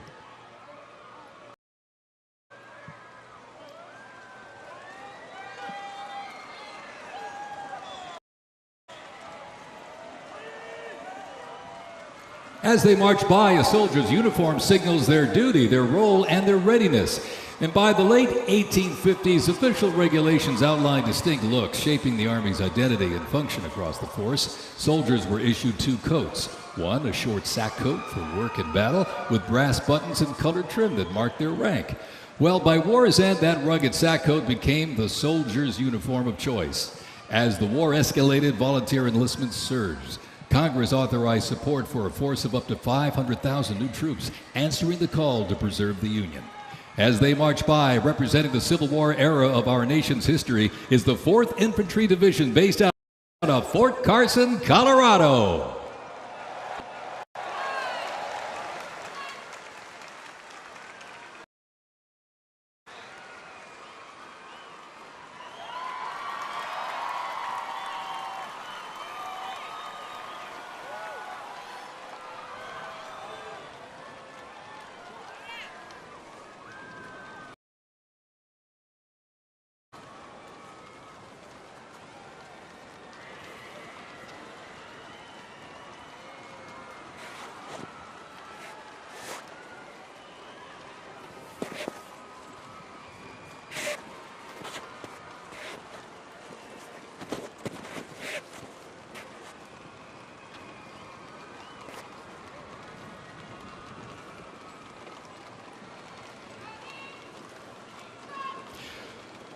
From Fort Cavazos, Texas, home of legends, the 1st Cavalry Division rides with pride.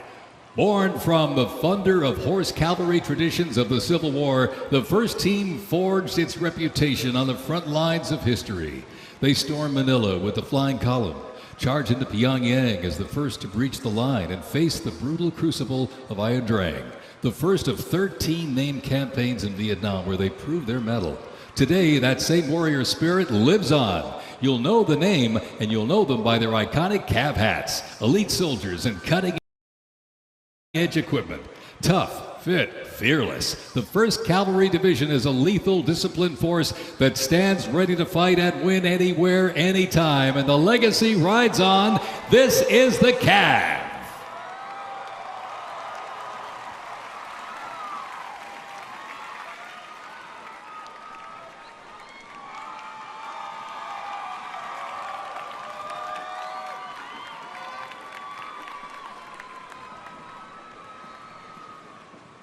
Special thanks to our sponsor, Lockheed Martin.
Thank you to Vice President Vance, and thank you to our wonderful First Lady, and above all, thank you to the greatest, fiercest, and bravest fighting force ever to stride the face of this earth, the United States Army. Thank you very much.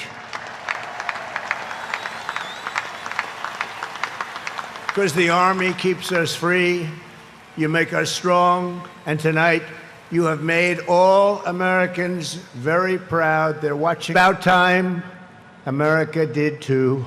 That's what we're doing tonight.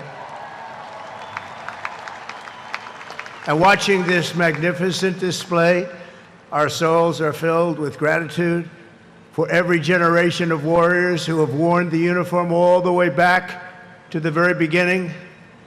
So to every veteran across our land, and right here in our nation's capital, including 6 recipients of the Congressional Medal of Honor, we love you, we honor you, and we salute your noble service to our flag and to our country.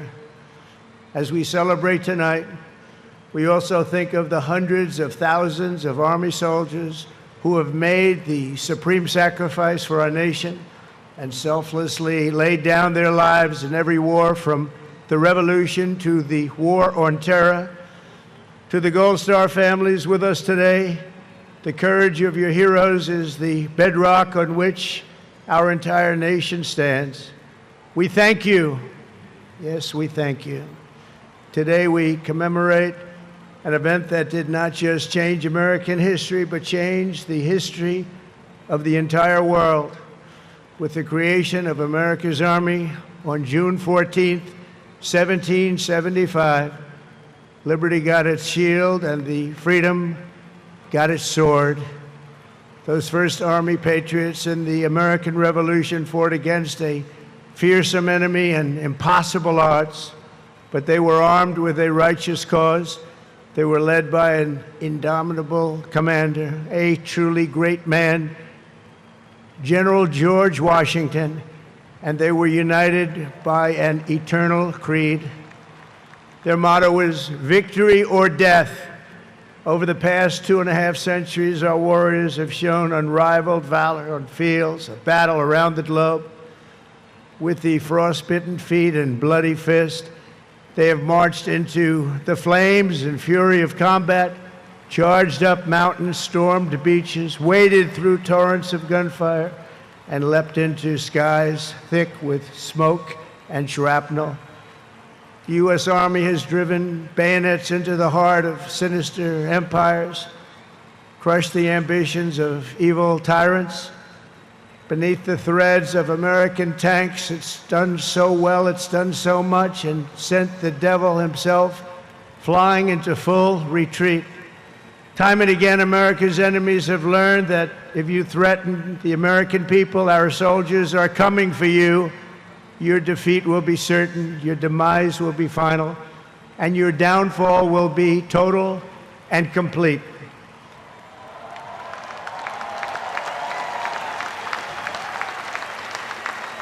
Because our soldiers never give up, never surrender, and never, ever quit. They fight, fight, fight, and they win, win, win.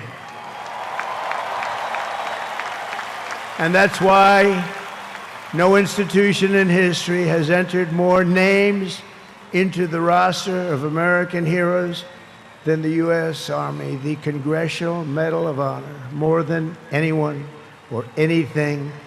There was Mad Anthony Wayne, asked by George Washington to lead a daring midnight raid up the cliffs of Stony Point with unloaded muskets and only their bayonets to fight the redcoats. Mad Anthony replied, "Issue the order, sir, and I will storm into hell for you." Then there was the Civil War general, John Corse, shot in the face in combat. He fired off a message to his commander: "I am short a cheekbone and one ear, but I am able to whip the hell out of all of them." He stayed on the front lines, it seemed forever. In World War II, there was the great Creighton Abrams, besieged on all sides by the Nazis at the Battle of the Bulge. He boldly proclaimed, "They've got us surrounded again, the poor bastards." This is the fighting spirit and unyielding force of the U.S. Army. It has never changed, and it will never, ever change, because there is no earthly force more powerful than the brave heart of a U.S. infantryman or an Army Ranger, paratrooper, or Green Beret. They are the best, they are the finest. From Bunker Hill to San Juan Hill, from Gettysburg to Guadalcanal, from Yorktown to Shiloh, and from the trenches of the Argonne to the mountains of Afghanistan, the Army has forged a legacy of unmatched courage, untold sacrifice, and unequaled and undying glory. Our soldiers have poured out their blood by the bucketful on Missionary Ridge and Heartbreak Ridge, on the sands of Sicily, Normandy, and the Philippines, and on the dusty streets of Da Nang, Baghdad, and Fallujah. Thanks to their extraordinary service and devotion, 250 years later, America stands tall, America stands proud, and America stands free. We're the hottest country in the world right now, and our country will soon be greater and stronger than ever before. Down through history, we've been blessed beyond words by this valiant legion of Army warriors and patriots, heroes and legends. And tonight we affirm with unwavering certainty that in the years ahead and in every generation hence, whenever duty calls and whatever danger comes, the American soldier will be there.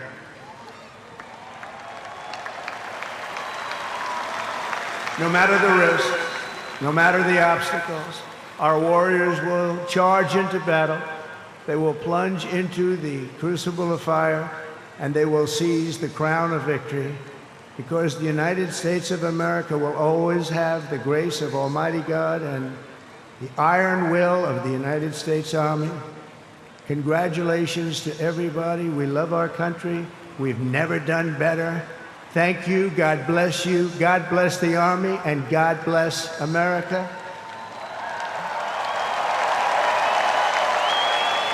And now I'd like to ask our great First Lady to join me at the podium. Thank you very much, everybody.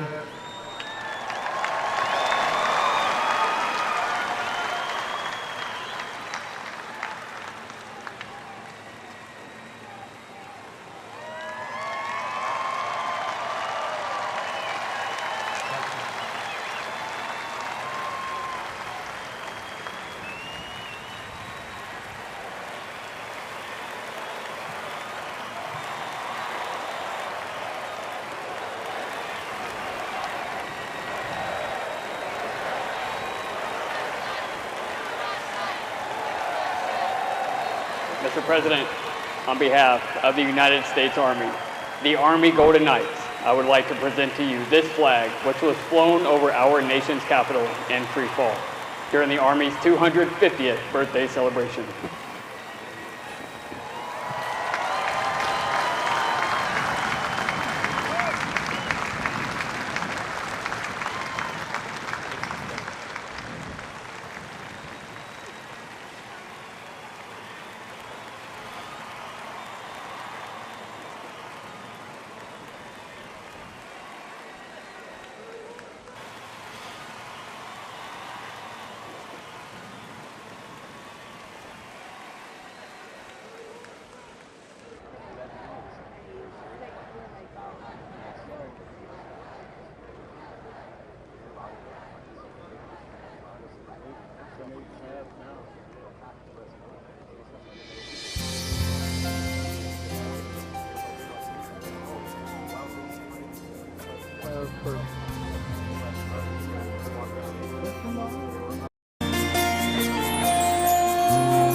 all my life, and I had to start again.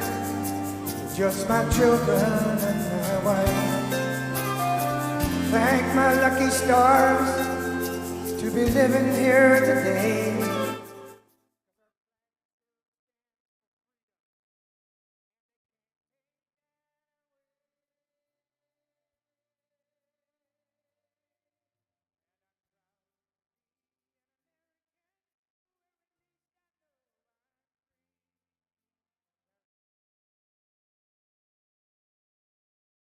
Where at least I know I'm free.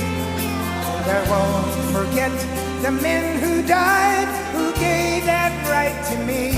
And I gladly stand up next to you and defend her still today. 'Cause there ain't no doubt I love this land. God bless the USA.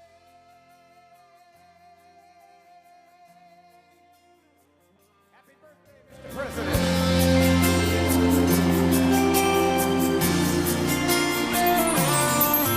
From the lakes of Minnesota to the hills of Tennessee, across the plains of Texas, from sea to shining sea, Detroit to Houston, and New York to LA. There's pride in every American heart, and it's time we stand and say, sing it with me. I'm proud to be an American, where at least I know I'm free.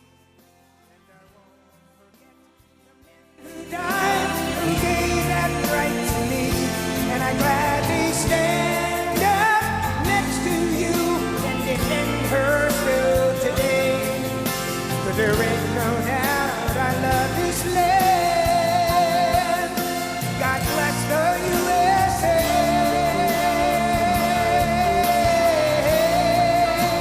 Light up your cell phone. And I'm proud to be an American, where at least I know I'm free. And I won't forget the men who died, who gave that right to me.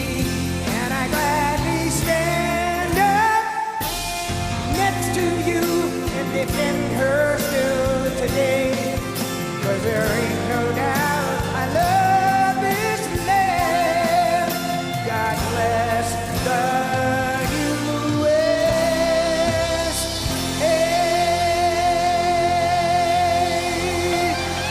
God bless the United States Army. Thank you.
Thank you.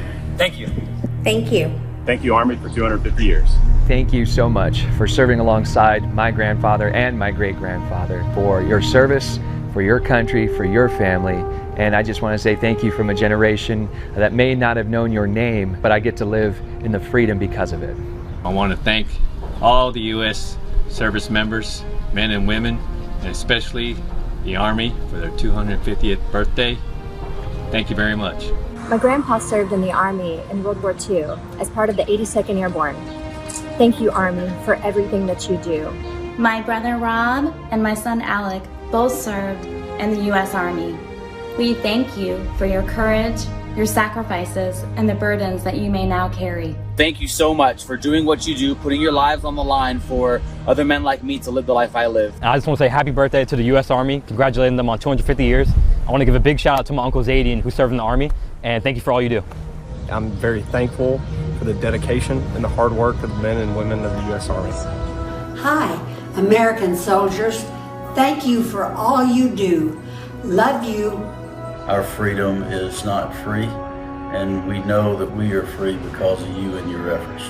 Thank you to our Army active duty and veterans for protecting our rights and freedoms. Comes at an immeasurable cost. I'm wishing you the best. Happy birthday. Go on. Happy birthday, Army. Thank you to everybody who's serving today and has served in the past. Love you guys and girls. Thank you so much for everything you do. A big thank you to the men and women that serve our country and everything you guys do for us. Thank you, Army, and happy birthday. Happy birthday, Army. Happy birthday, Army. Happy 250th.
When I raised my right hand, I swore an oath to every generation before me. I wear the same branch insignia as the soldiers who crossed the Delaware. Before there was a nation, there was an army.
seen what division costs.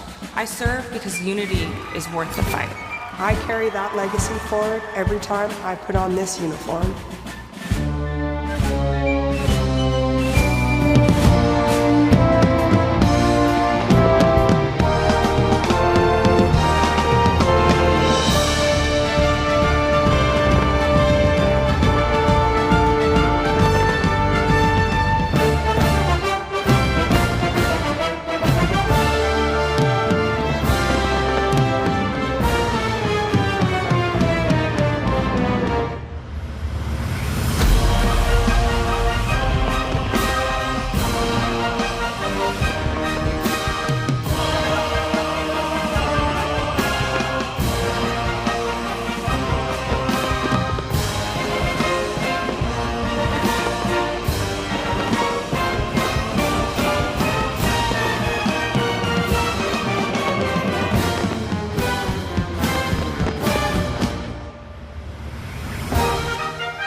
Both of my grandfathers served in the Second World War.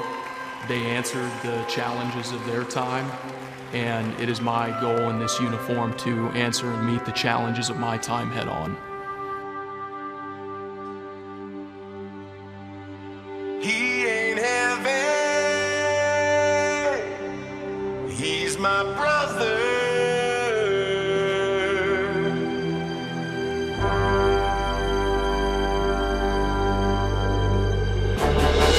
Duty, honor, country.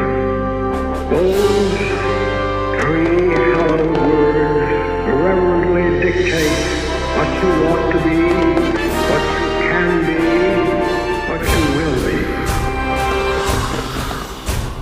The heads are up, the chests are out, the arms are swinging and cadence count. Sound off. 1, 2. Sound off. 3, 4. Bring on down. 1, 2, 3, 4. 1, 2, 3, 4. Bring on.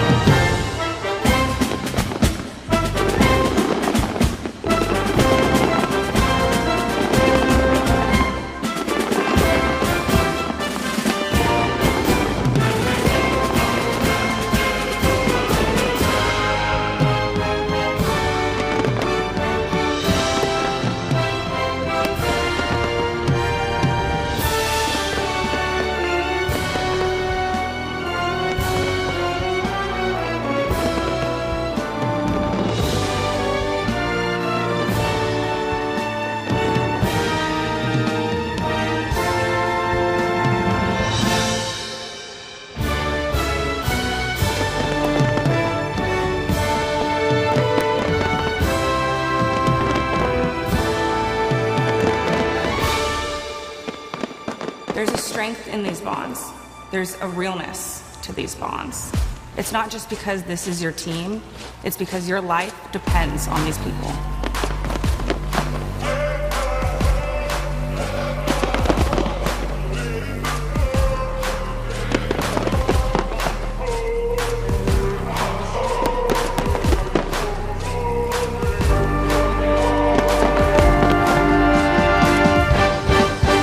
American soldier.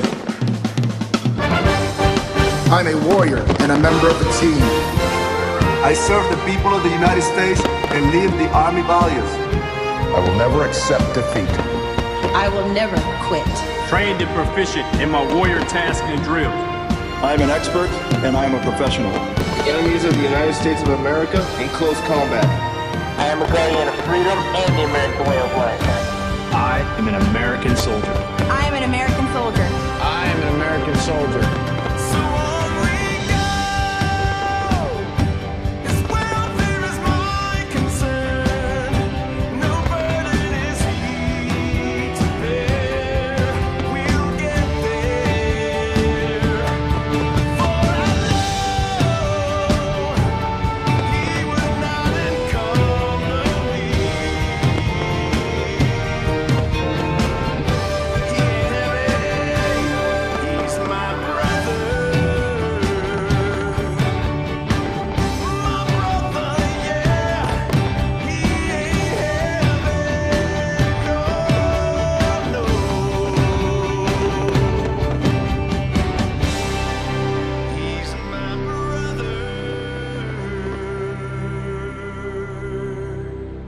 outside guarding the tomb of the unknown soldier.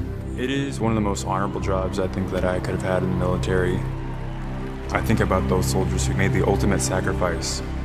Oh, beautiful for heroes proved in liberating strife.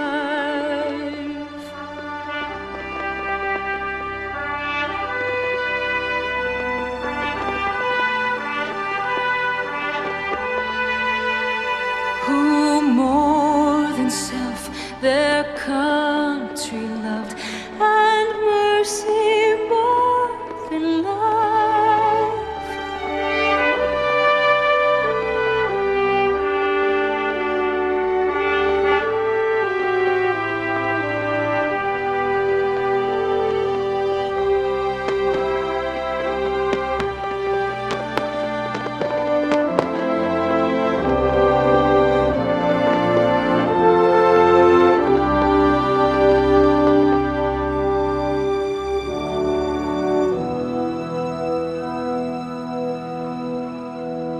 And I will always do my duty, no matter what the price. Hey, I've counted up the cost, I know the sacrifice. Oh, and I don't want to die for you, but if dying's asking me, I'll bear that cross with honor. Hey, freedom don't come free. I'm an American soldier, an American. Beside my brothers and my sisters, I will proudly take a stand. When liberty's in jeopardy, I will always do what's right. Man, I'm out here on your front line, sleep in peace tonight. American soldier, I'm an American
It was a humbling experience putting on this uniform.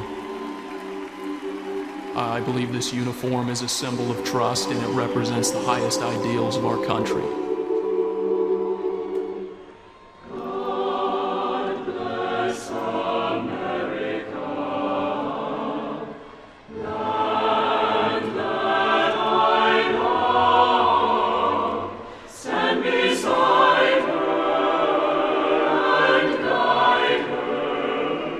Through the night with a light from above.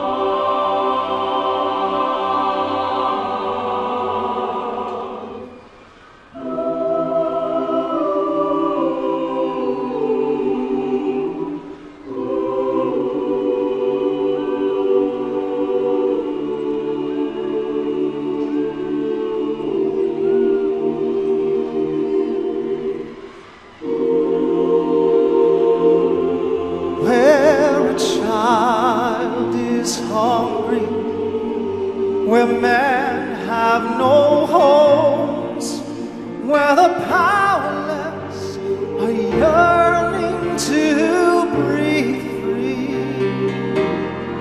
May we fight for justice till there's justice for all.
偷偷告诉大家，我最近发现了新法宝 Royal Face 逆时奇迹系列，它有活肤露、全效精华，还有精华霜。尤其我皮肤比较偏干，所以我非常的注重保湿。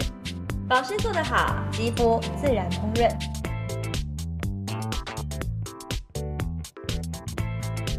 提亮肤色更年轻，抚平皱纹超有感，而且气色变好。用心保养，每天都更美一点。